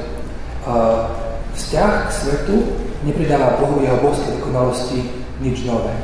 A napríklad svätý Maximus Vyznávač, alebo nám dobre známy Dionys Areopagita, ktorého vlastne nepoznáme, tvrdili, že Boh zostáva bez vzťahu k svojim stvoreniam. To znamená, že tá myšlienka nie reálneho vzťahu Boha k stvoreniam je veľmi stará. A Tomáš pokračuje v tejto línii, keď hovorí, že Boh vo svojej existencii nie je závislý od existencii svojich stvorení. No a práve v tomto zmysle, že sa nejedná o akúsi ľahostajnosť, nejedná sa o akúsi iluzórnosť, by sa mali chápať ten text, v ktorom Tomáš porovnáva vzťah Boha k jeho stvoreniam so vzťahom stĺpa k zvieraťu. A keď to nejako rozmení na drobné, rovnako ako vzťah stĺpa k zvieraťu, nič nepridáva k bytiu stĺpa. Tak aj vzťah Boha k jeho stvoreniam mu nič nepridáva. Keďže stĺp a zviera nie sú z toho istého rádu bytia, keďže zviera nie je schopné akési pozorovacej činnosti, má zmysly, ale stĺp nie, tak nie sú z toho istého rádu, tak preto vlastne vzťah stĺpa k zvieraťu je len logický. Nie je splnená tá posledná podmienka reálneho vzťahu. Tak podobne aj vzťah Boha k jeho stvoreniam je vzťahom pomyselným. Pretože Boh a stvorenia nepatria do toho istého rádu bytia. Ale lepšie povedané, Boh je mimo celého rádu stvorenia. Boh nepatrí do žiadnej kategórie, on sa do všetkého vymýka. Boha nevieme našťastie vmestiť do žiadnej našej kategórii, čo je veľmi dobré. Čiže týmto príkladom Tomáš chcel poukázať na tú pomyselnosť toho vzťahu, ktorú Boh má stvorenia. Ďalší známy príklad, ktorý používa Tomáš ako takú paralelu pre vzťah Boha k stvoreniam, môže byť tiež veľmi užitočný. Nie je to iba o tom vzťahu stĺpa k zvieraťu, ale je tam niečo viacej. A samozrejme šokujúce opäť. Je to paralela so vzťahom poznávajúci a poznaný. My sme vás v tomto vzťahu rozprávali, poznávajúci a poznaný. V čom toto porovnanie môže pomôcť? Tak sú tu nejaké také tri drobnosti, ktoré môžeme z toho porovnania vytiahnuť, aby sme nejako lepšie uchopili ten vzťah Boha k stvoreniu. Tak poprvé, ako už viete, existuje reálny vzťah poznávajúceho k tomu, čo je poznávané. Ale tá poznávaná vec je s tým poznávajúcim spojená len pomyselným vzťahom. No a podobne existuje reálny vzťah stvorenia k Bohu, ale Boh sa stvoreniu vzťahuje len pomyselným vzťahom. Takže Boh je vo vzťahu k stvoreniu podobne ako je ten poznaný predmet vo vzťahu k poznávajúcemu. Je tam ten logický vzťah. A po druhé, čo môžeme z tejto analogie, z tohto porovnania vytiahnuť, je to, že v tom poznávajúcom je reálny vzťah spoznania. Podobne ako je reálny vzťah stvorenia, reálny vzťah závislosti vo stvorenej veci. Na potretie neexistujú žiadne zodpovedajúce reálne vzťahy v tom poznávanom objekte a v Bohu. A to je kvôli tomu, že vzťah byť poznaný je len pomysleným vzťahom a vzťah byť stvoriteľom je tiež len pomysleným alebo logickým vzťahom. Opäť vyrazím nám to, že keďže Boh je to transcendentnou príčinou všetkých vecí, všetkých stvorení, a preto nepatrí do toho istého radu ako stvorenie, tak vzťah k akého stvoreniu je pomysleným vzťahom.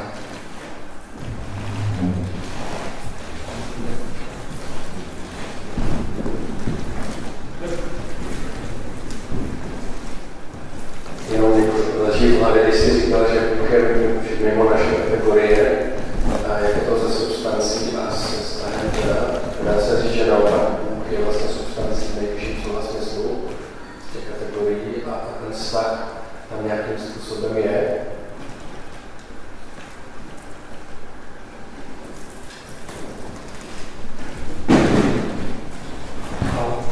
No ako som vás spomínal, tak v rámci Trojice, keď rozprávame o Pánu Bohu, tak vlastne hovoríme na spôsob substancie a na spôsob vzťahu. Čiže nejakým spôsobom môžeme vidieť to, že bola akási nejaká limitovaná, obmedzená nejaká mysle, že to je nejaká dokonalá substancia.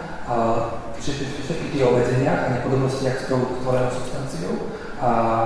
Takže vlastne, že v Bohu sú tie trojičné vzťahy. Čiže áno. Možno tak povedať. To všetkými vlastne limitami. Aby sme neprinesli vlastne do stvorení niečo do rozprávaného Pánu Bohu.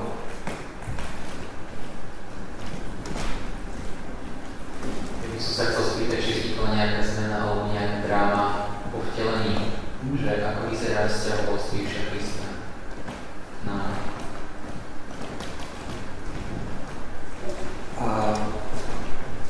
Urobím to, čo pokaľ urobil Tomáš Akvinský, že keď o tom píše v Sume teologicky napríklad, že veľmi málo, pokiaľ viem ja, veľmi málo sa stáva, že by Tomáš pred niečím sklonil hlavu a povedal, že niečo som povedal, ale je to tajomstvo. A toto je práve prípad vlastne vtelenia hypostatickej únie, že Tomáš vlastne hovorí, keď nejako aplikuje metafyziku vzťahov na vtelenie na hypostatickú úniu, že hypostatická únia vlastne to je personálna jednota božskej a ľudskej prirodzenosti. A Tomáš taktiež ukazuje, že vlastne táto hypostatická únia, personálna jednota je zároveň aj zmiešaným vzťahom. To znamená, že hovorí o reálnom vzťahu, ktorú má ľudská prirodzenosť v božskej osobe, druhej božskej osobe, a hovorí o pomyselnom vzťahu, ktorý má druhá božská osoba k ľudskej prirodzenosti, ktorú prijala ako osoba. A keď na tom nejako tak špekuluje, na konci hovorí, že pomocou tej metafyziky vzťahov vieme povedať to, že pri vtelení božská osoba, druhá božská osoba je nemenná, nezmenila sa, pretože jej vzťah k prijatej ľudskej prirodzenosti je pomyselný. A zároveň tam je stále nejaká zmena, pretože máme tu nejakú jednotu v osobe a druhá božská osoba prijala ľudskú prirodzenosť, ktorá sa vzťahuje reálne k druhej božskej osobe. Ale Tomáš hovorí, že tu už narážame vlastne na svoje limity a naozaj to tajomstvo, ktoré pre Tomáša, ak používa sa tú metafyziku vzťahu, je ťažko uchopiteľné. Vieme, že stalo sa niečo, vlastne Boh sa vtelil, druhá božská osoba sa vtelila, ale sa zároveň Tomáš chráni tú nemennosť druhej božskej osoby. A vlastne vtelený Boh ostal a vzťahuje sa na neho nemennosť.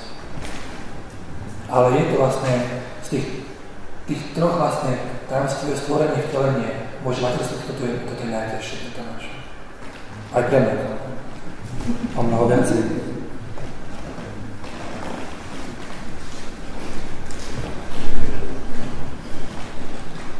Kategórii poznávania hovoríme, poznávajúci má reálny vzťah k poznanému, ja ako človek nejakej látke, matérii, ktorú poznávam, zatiaľ čo tá látka ku mne má len vzťah pomyselný.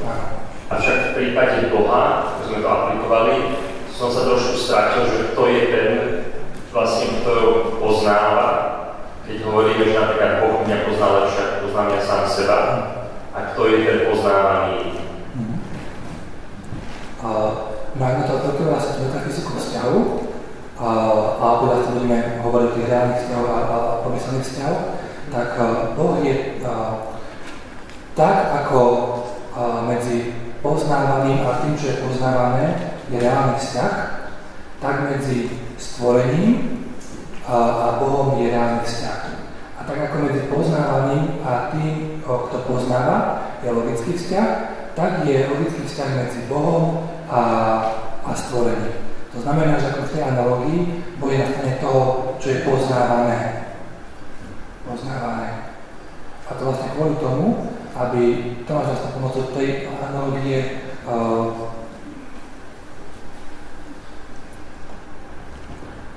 chce ukázať, že v Bohu vlastne máme len ten pomyselný vzťah. Viete, povedať, že v Bohu je reálny vzťah, by znamenalo to, že je tu niečo, ako sme si viete radili s tým príkladom, že máte reálny vzťah, znamená, že je tu akási aktualizácia vlastne substancie. To znamená, že v Bohu je reálny vzťah, povedalo, že Boh nie je čistým aktom, ale je tam akási potencialita, ktorá môže byť aktualizovaná, práve ten reálny vzťah. Ale ako poviem, vlastne obetujem potom Božiu jednoduchosť, obetujem Božiu nemennosť. Čiže musím si dávať veľký pozor, čo vlastne obetujem, hej? Môžem sa spýtať, že teda iba nadväznosti na to, ako hovoríte, že by sme obetovali nejaké iné vlastnosti, ktoré vnímame ako pravdivé a ako definičné Bohu, tak že mne to iba tak trochu znie, že nemohli by, že tak akoby, že napasovávanie nejakých našich predstav o tom, ako to je, a že nemohli sme teda zvážiť, že či by sme to nemali obetovať a nemohli to viac pravdivejšie, to je taká provokatívna otázka, ale... Ak by sme to obetovali, by sme boli ešte vo väčšom prúsere, ako to obetujeme. OK. Jednoducho obetovaním toho, a vlastne to sa deje ako v súčasnej teológii, že obetovaním toho, tvrdím, že Bohu sú reálne vzťahy, tak tam sú ohrozené akože naozaj mnohé tie Božie atribúty a keď to tak trochu vlastne spojím s tou láskou, aby sme vlastne vraveli, že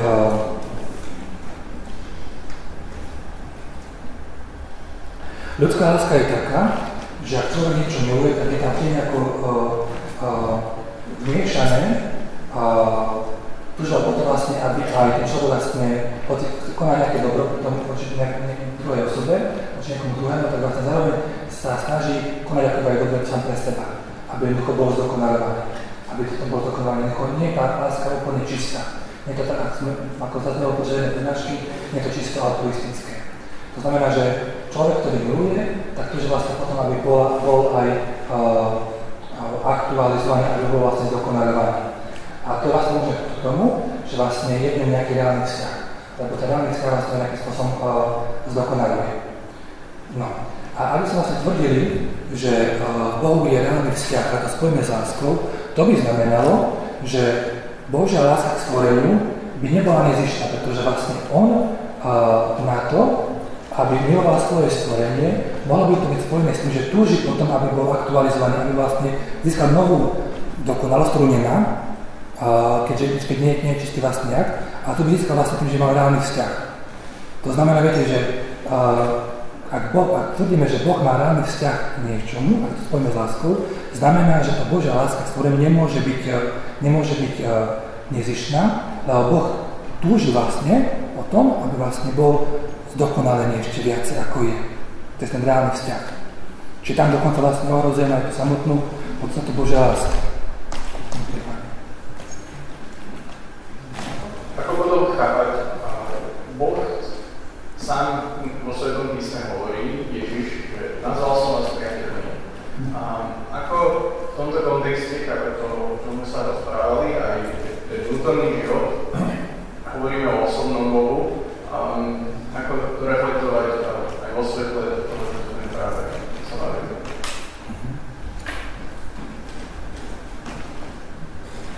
to je to vlastne, že čo nejako chcem nejako tak to prednáškou dospieť, a to je to, že ukázať, že to Tomášové vytrvalé a tvrdohlavé trvanie na tom, že vzťah Boha k stvoreniu je pomyselný a tým vlastne chráni tú Božiu nemennosť.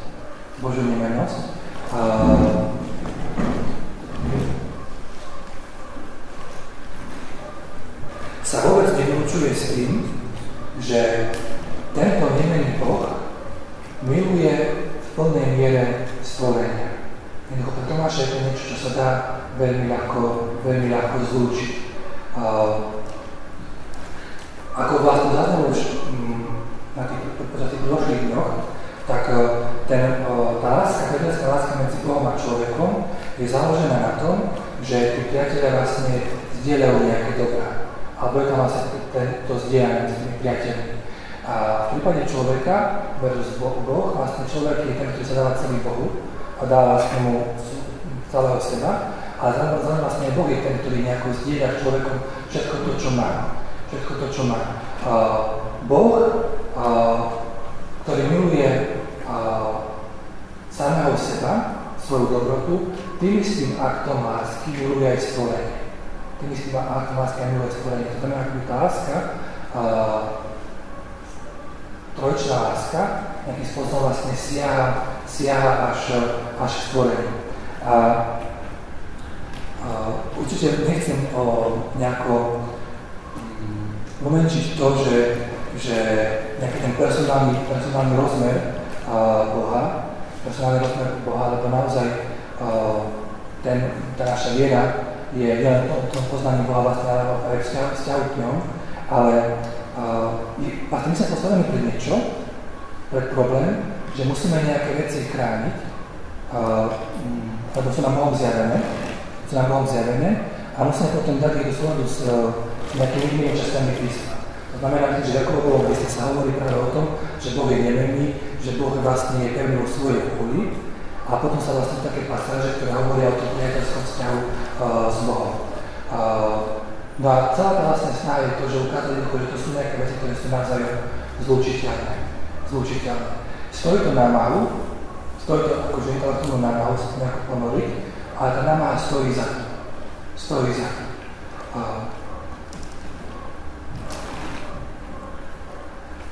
A to, že vlastne, to, čo nejako ja teraz tak možno, že komplikovane hovorím, trochu som začal už hovoriť aj tej Božej láske, nejaké, že sa používa nejaký metafyzický aparát, sa môže dať, že je také nepresvedčivé, čo týka Božej lásky, ale tá Božia láska ona sa zjavila v osobe Krista. To znamená, že ak nestačí na metafyzika, čo nestačí samozrejme, ideme ku Kristovi. A vlastne v ňom nájdeme vlastne odpoveď, že Boh to s Božou láskou, ktorá tak nejako je možno, že je ťažkopádne metafyzicky popísaná, to človeku myslí vážne.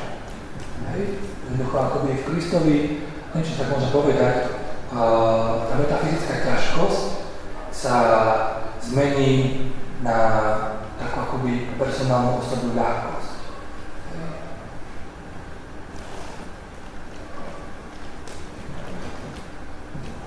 V tom případě ta Kristova láska reálná je v rozporu s tím, co jsme řekli předtím, že Boží láska ke stvoření je pouze Božia láska je reálna, ale my hovoríme vlastne o tých vzťahoch, že vzťah, ten pomyselný vzťah a druhý vzťah je rovná sa automatická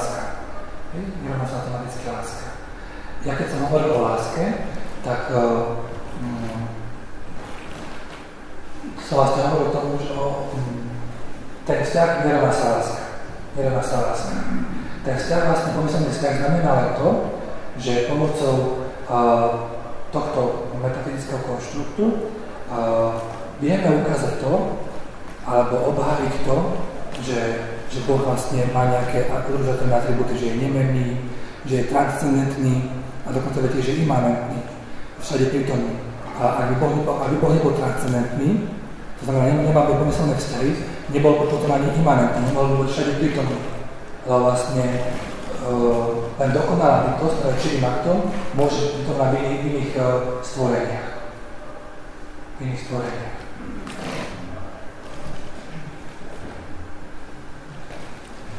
Otec Štefán, kontroluješ ma? Otec Štefán? Áno.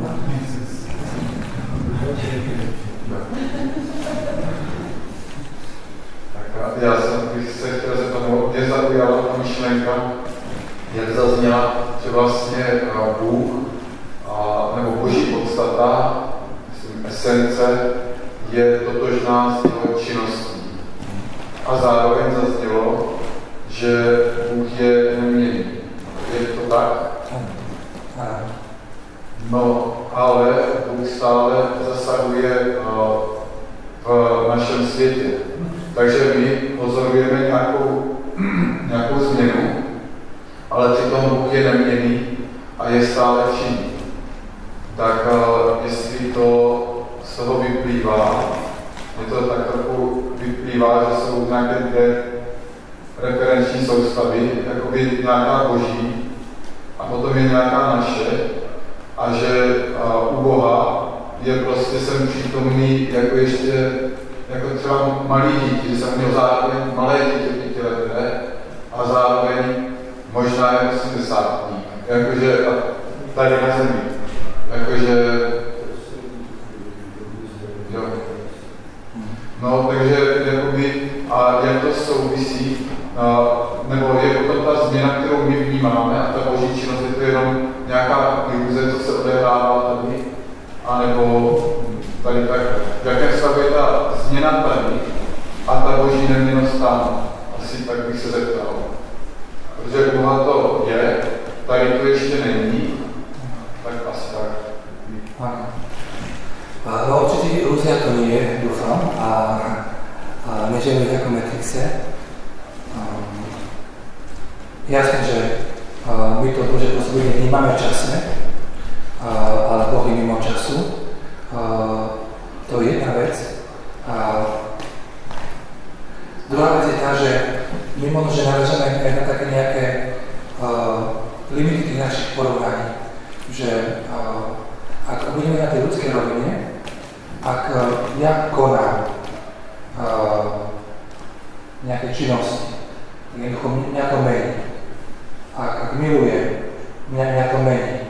Ak poznávam, mňa to mení. To znamená, že my sme nejako naučení tej našej skúsenosti, že byť v nejakej činnosti, niečo konať, je spôsobené s nejakou zmenou, nejakým obohatením. Ale je veľké riziko takéto niečo, v takéto miere presne na Pána Boha. Pretože ak by sme to vlastne urobili, tak potom vlastne by sme dospeli k tomu, že Boh to svojou činnosťou sa zdokonaluje alebo sa mení.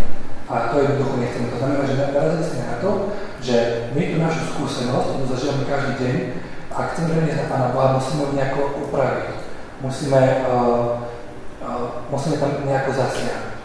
A práve ten zásah spočíva v tom, pokiaľ viem, že napriek tomu, že Boh koná v tomto svete, tak to neznamená, že sa mení.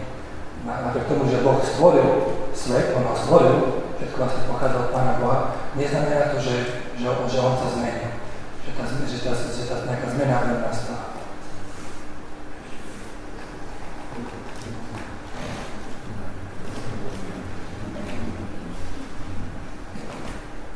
Ako je vám správny ten argument v tom, že Boh má tam pomyslený vzťah v tom, že nie je splnená štvrtá podmienka, teda že je tam odlišnosť rádu? Aj to áno.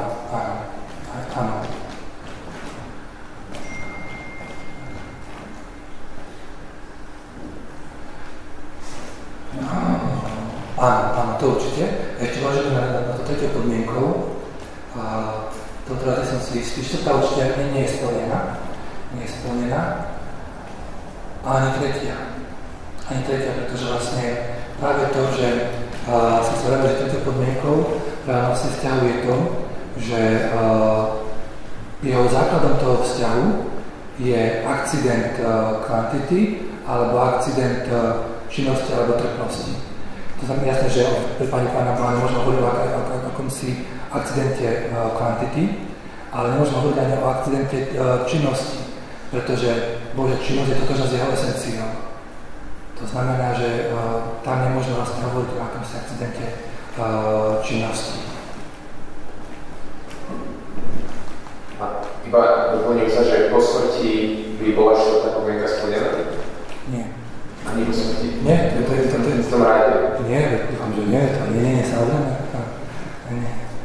A to je super, že nebudeme, hej? To je super, že nebudeme. To je mnoho vecí v živote, ktoré sú super, keď máme, toto je jedna z nich. Ja vidím, že to je ešte niekoľko otázok, ale myslím, že aj sa nám kráti trochu čas, či sa neposunieme vpred a potom, keď nám ešte ostane čas, tak by sme sa vrátili k otázkam, súhlasíte, ale súhlasí. Alebo ako to ty vidíš, že to bude najlepšie. No myslím, že asi sa môžeme trochu posunúť ďalej, ak súhlasíte. Aby sme si ešte niečo povedali, možno, že vlastne to, čo nejako poviem, tak možno taký bude ešte možno vysvetlením toho, čo tých otázok, ktoré tu nejako zazneli.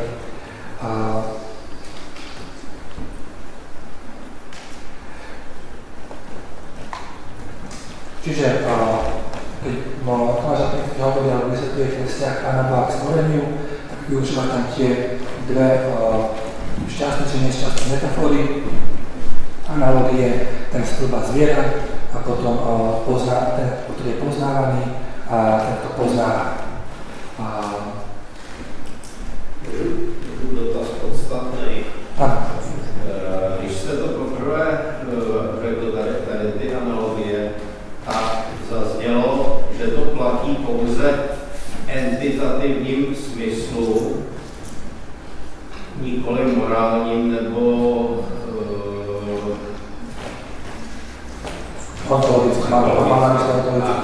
tohle to rozveďte, protože asi všichni cítí, že kdyby to platilo reálně, tak by se nám celá nauka zhroutila do nějakého deismu a ztratila by smysl modlitba, bohoslužba, všechno. Takže rozveďte to, v jakém smyslu to platí entitativně, nikoli morálně a psychologicky.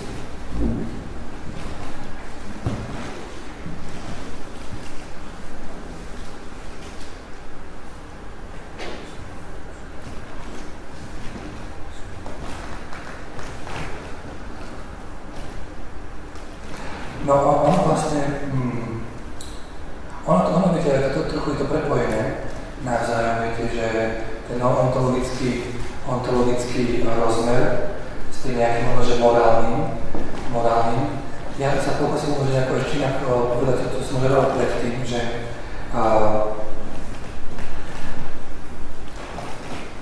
Boh je dokonalé bytie. Boh je dokonalé bytie. A ako dokonalé bytie nemôže byť žiadna potencialita. To znamená, že Boh môže byť čirým aktom. Musí byť čirým aktom. To znamená, že nie je nič, čo by nejakým spôsobom mohlo ešte oblátiť, čo by mohlo nejako ho zdokonaliť. Lebo vlastne on má plnosť všetkého. Nie je nič. Ak by znamenalo, že táto číra vlastne, toto čiré bytie nemá pomyselné vzťahy so stvorením, ale napríklad má hoci iba jeden reálny vzťah. A to by znamenalo to, že tento reálny vzťah by aktualizoval to jeho bytie, to znamená, že by ho pozdvol na vyššiu úroveň dokonalého a tým pádom vlastne by sme nemohli hovoriť o Pánu Bohu. No vlastne Pán Boh je niekto, ktorý je dokonalý. Ale vlastne ak máme reálny vzťah, tak tým pádom by nemohol byť Bohom. Jednoducho, tým pádom, inak to poviem, že, a možno sa prekvapí, ale zavedenie reálnych vzťahov do Bohu, do Pána Boha, znamená to, že my Boha degradujeme na úroveň stvorenia. A to je potom taká veľká škoda. Zavedenie reálnych vzťahov do Bohu znamená, že vlastne Pána Boha degradujeme na úroveň stvorenia. Čo samozrejme, že nechceme, pretože vieme, že to neplatí. Čiže ak potom sa degradovali Pánu Boha na úroveň stvorenia, potom vlastne by on nemohol byť všade prítomný, nebol by ani vševediaci. Viete, ten smer, ktorý sa nám spomínal, ten panenteizmus, on má viacero odtienov. A jeden vlastne z nich napríklad hovorí to, že Boh, na to, aby človek mohol slobodne konať, je dôležité, aby Boh sám seba limitoval. Lebo panenteisti, tí zastanci toho smeru, pozerajú sa na tú kauzalitu Božiu a tú stvorenú na tej istej úrovni. Na tej istej úrovni. To znamená, že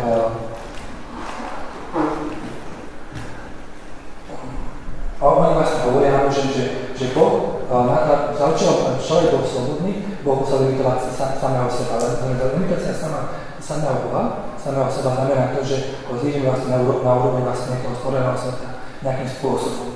Alebo ďalší hovoria to, že na to, a to vlastne vychádzajú z tej skúsenosti ľudských, ktorú sme teraz vyšli, na to, aby Boh mohol milovať, a my vieme naše skúsenosti, že láska je niečo, čo aj bolí niekedy, a láska je niečo, čo toho človeka mení, tak na to, aby Boh mohol milovať, tak ako chápeme lásku v tom našom ľudskom ponímaní, je nutné, aby vlastne Boh bol nemenný.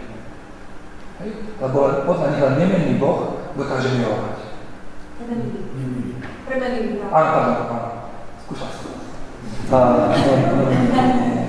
Len vlastne premenný Boh podľa nich vlastne dokáže milovať. A vlastne už sme na úrovni takej, že vlastne opäť vlastne toho Pána Boha degradovali na stvorenie. A to je všetko vlastne za tým je to, že nejakým spôsobom do nej tlačíme tie reálne vzťahy. Lebo ako náhle Boh je na úrovni stvorenia, je tam tá istá, ako sa Simon vlastne pýtal, je tam tá istá vlastne ten istý rád.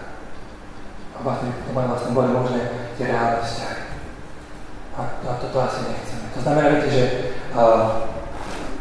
tlačiť do Pána Boha reálne vzťahy, to ako sa o nich bavíme, znamená Pána Boha degradovať. Je to také prekvapivé, ale tak to je. A dá se tedy konstatovat, že reálné vztahy ze strany Boha přišly až se vtělením Božího slova?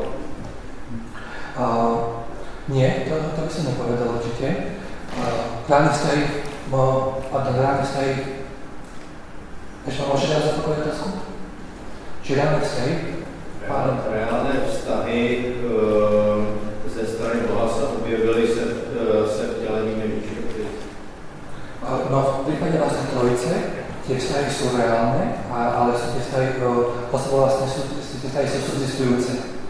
To znamená, že oni sú reálne, ale to vzťahy subzistujúce nie sú akcidentálne, ale sú nekategorické a tie vlastne sú od väčšnosti vlastne. To nesúvisí s vtelením. Keď sa vedelo stvorenie, keď Pán Boh stvoril svet, vtedy sa možno hovoriť o akomsi reálnom vzťahu stvorenia Pánu Bohu a o logickom vzťahu Pána Boha k stvoreniu. To vlastne je, čo sú spomína tá vlastnosť, to je tá prirodzená simultánnosť. To znamená, že ako máme sa vedelo nejaké stvorenie, možno hovoriť o tom, že nemenný Boh stal sa stvoriteľom, stal sa pánom, ale ten vzťah stvoriteľa, ten vzťah pána je logický. Ja by som toto nechal ešte na skupinu, ak sa som ešte viac do hĺbky opýtať a teraz by som nechal sa Alana zase pokračovať priedačne, aby sme to nejako dokázali uzavrieť predtým, než ich budeme musieť ukončiť.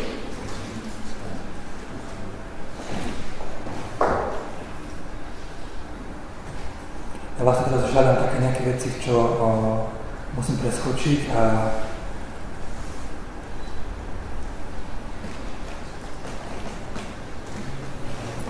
možno ako ešte jednu vec spomeniem pri tých pomyselných vzťahoch. Ako som vrával, tak my Preto ako hovorím o Pánu Bohu, narážame na určité veci limity. A jedným zo spôsobov bežné pre Tomáša, bežné pre skolastikov, ako hovoriť o Pánu Bohu, bola tzv. Triplex via. Triplex via, to znamená, že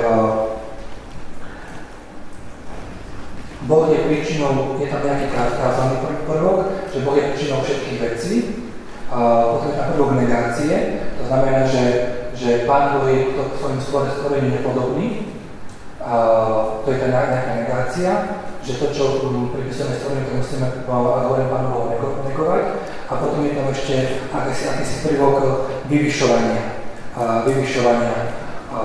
teraz mi povedal latický termín, a to znamená to, že Pánu Bohu je pritomné každé dobro, ktoré nachádzame v stvorení, ale o mnoho vyššie je dokonalej miere.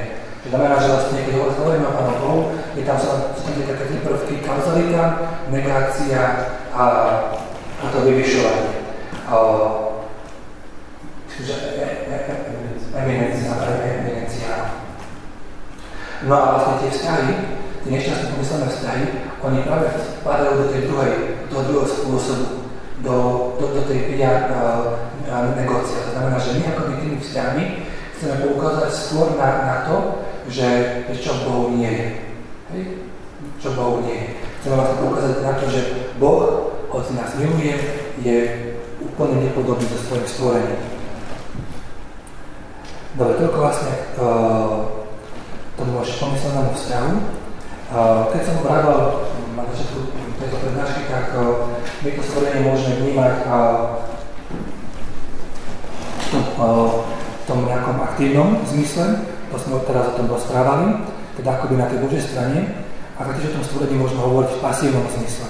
Teda môžeme hovoriť o tom, že čo to stvorenie znamená pre to samotné stvorenie. Teraz sme hovorili o tom, čo to stvorenie znamená pre Boha, je to pomyselný vzťah, a teraz môžeme sa niečo povedať o tom, čo to stvorenie hovorí na strane samotného stvorenia.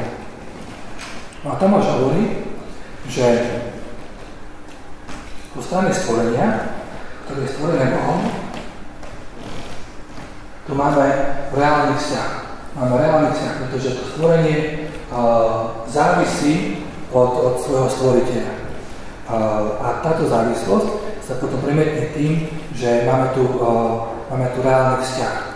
To znamená, že stvorenie je prvým termínom toho vzťahu, Boh je druhým termínom a máme tu akýsi základ toho reálneho vzťahu a tým základom toho reálneho vzťahu nie je nič iné ako to stvorené bytie. To, že nám Boh v tom akte stvorenia dáva stvorené bytie, nás povoláva k existencii, to je základom toho reálneho vzťahu, ktoré to stvorenie má Pánu Bohu. Tomáš hovorí, a tým sa to vlastne odlišuje od takých veľkých teológov, jeho súčasníkov ako svätý Bonaventura, že teraz sme hovorili, že akcidenty sú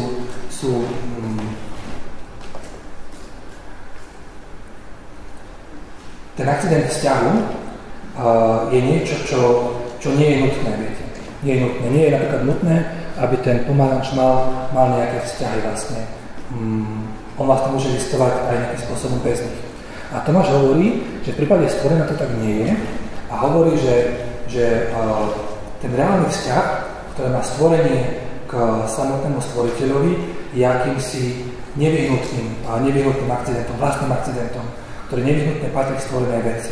To znamená, že stvorenie, každý jeden z nás nemôže existovať bez tejto akcidentálnosti. Každý jeden z nás je akoby obohatený tým reálnym vzťahom stvorenia stvoriteľovi.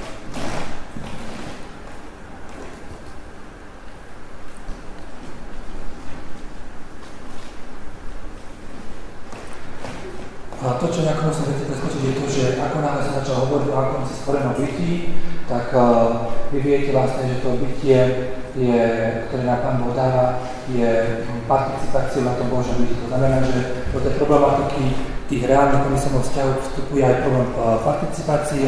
Do toho teraz nemusíme ísť, respektíve už nemôžeme. A Ale ešte predsa k tomu poviem niečo.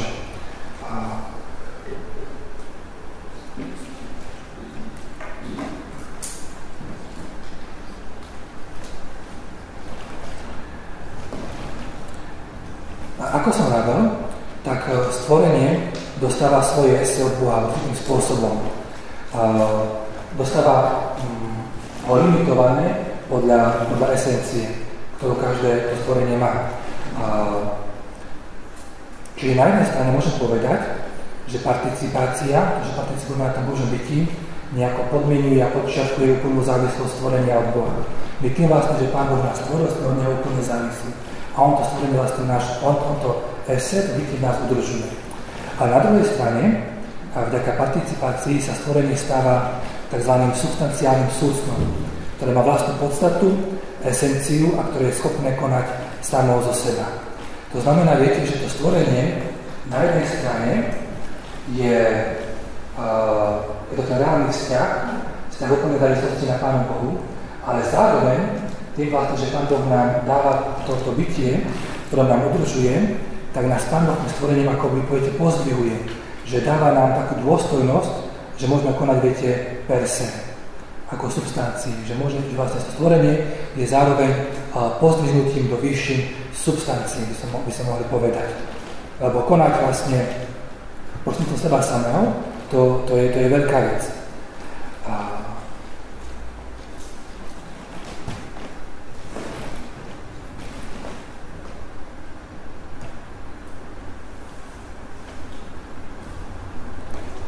Reálny vzťah stvorenia k Bohu a pomyslený vzťah Boha k stvoreniu nás tak privedol k tomu, že každé stvorené substanciálne súcno je vyzdvihnuté. Získava dôstojnosť konať per se. A zároveň Božie bytie nie je svojím vzťahom stvoreniu zmenené a ostáva plným uskutočnením. Je uskutočnením, tým čilým aktom, ku ktorému nemôže byť nič pridané. A nie kvôli tomu, kvôli nejakému nedostatku, ale pre jeho plnosť. Bohu nemôže byť nič pridané. To znamená, že pochopenie stvorenia ako toho isté, ako nejakého zmiešaného vzťahu sa ukazuje zvlášť plodným. Pri stvorení sa totiž neodohráva akýsi ústup Boha, ktorý by robil miesto svojmu stvoreniu tým, že sa stiahne, ale skôr sa prekypujúca Božia hojnosť rozhodla ponúknuť stvoreniu Boží dar účasti na svojom byti. Nejako inak vlastne to poviem, čo som prečítal. Pri stvorení sa a to je vlastne dôležité, že pri stvorení sa neodohráva akýsi ústup Pána Boha. Pri stvorení sa Boh nestiahol, pretože on vďaka tomu, že má ten logický vzťah k nám, vďaka tomu, že dostal vlastne dokonalý bytí, tým čilým aktom, môže vlastne v tom byti každý jednom nejakým spôsobom existovať. Čiže vlastne to stvorenie neznamená to, že Pán Boh sa vzdialil. On v každom z nás pôsobí a udržuje nás vlastne v tom byti.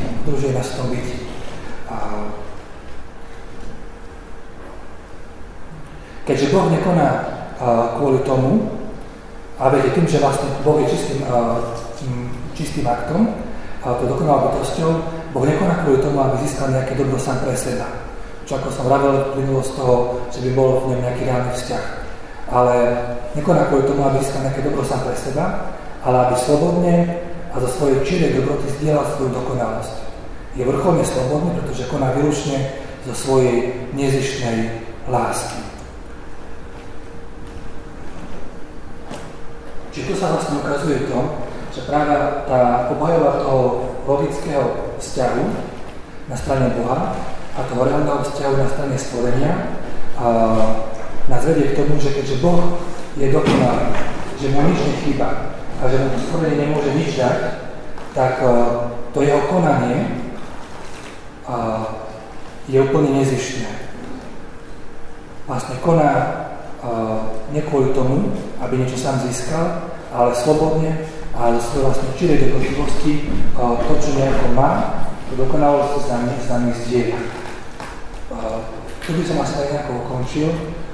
Možno, že aspoň tá nejaká posledná veta, tých posledných pár viet ukázalo, že tá metafyzika toho logického vzťahu na strane Pána Boha má svoje nejaké výhody. Pretože vlastne odpovedať to, že Boh má logický vzťah, ktorému znamená to, že Boha nekoná kvôli tomu, že chce niečo získať, ale koná kvôli tomu, aby sa nám daroval. Keby Pánu Bohu bol nejaký reálny vzťah, tak ako som radol, vlastne tam už by bol konať nejak nezištne, kvôli tomu, aby sa sám dokonal. Čiže ohroziť pomyselnosť vzťahu znamená ohroziť nezištnosť, dokonalosť Božej lásky voči nám.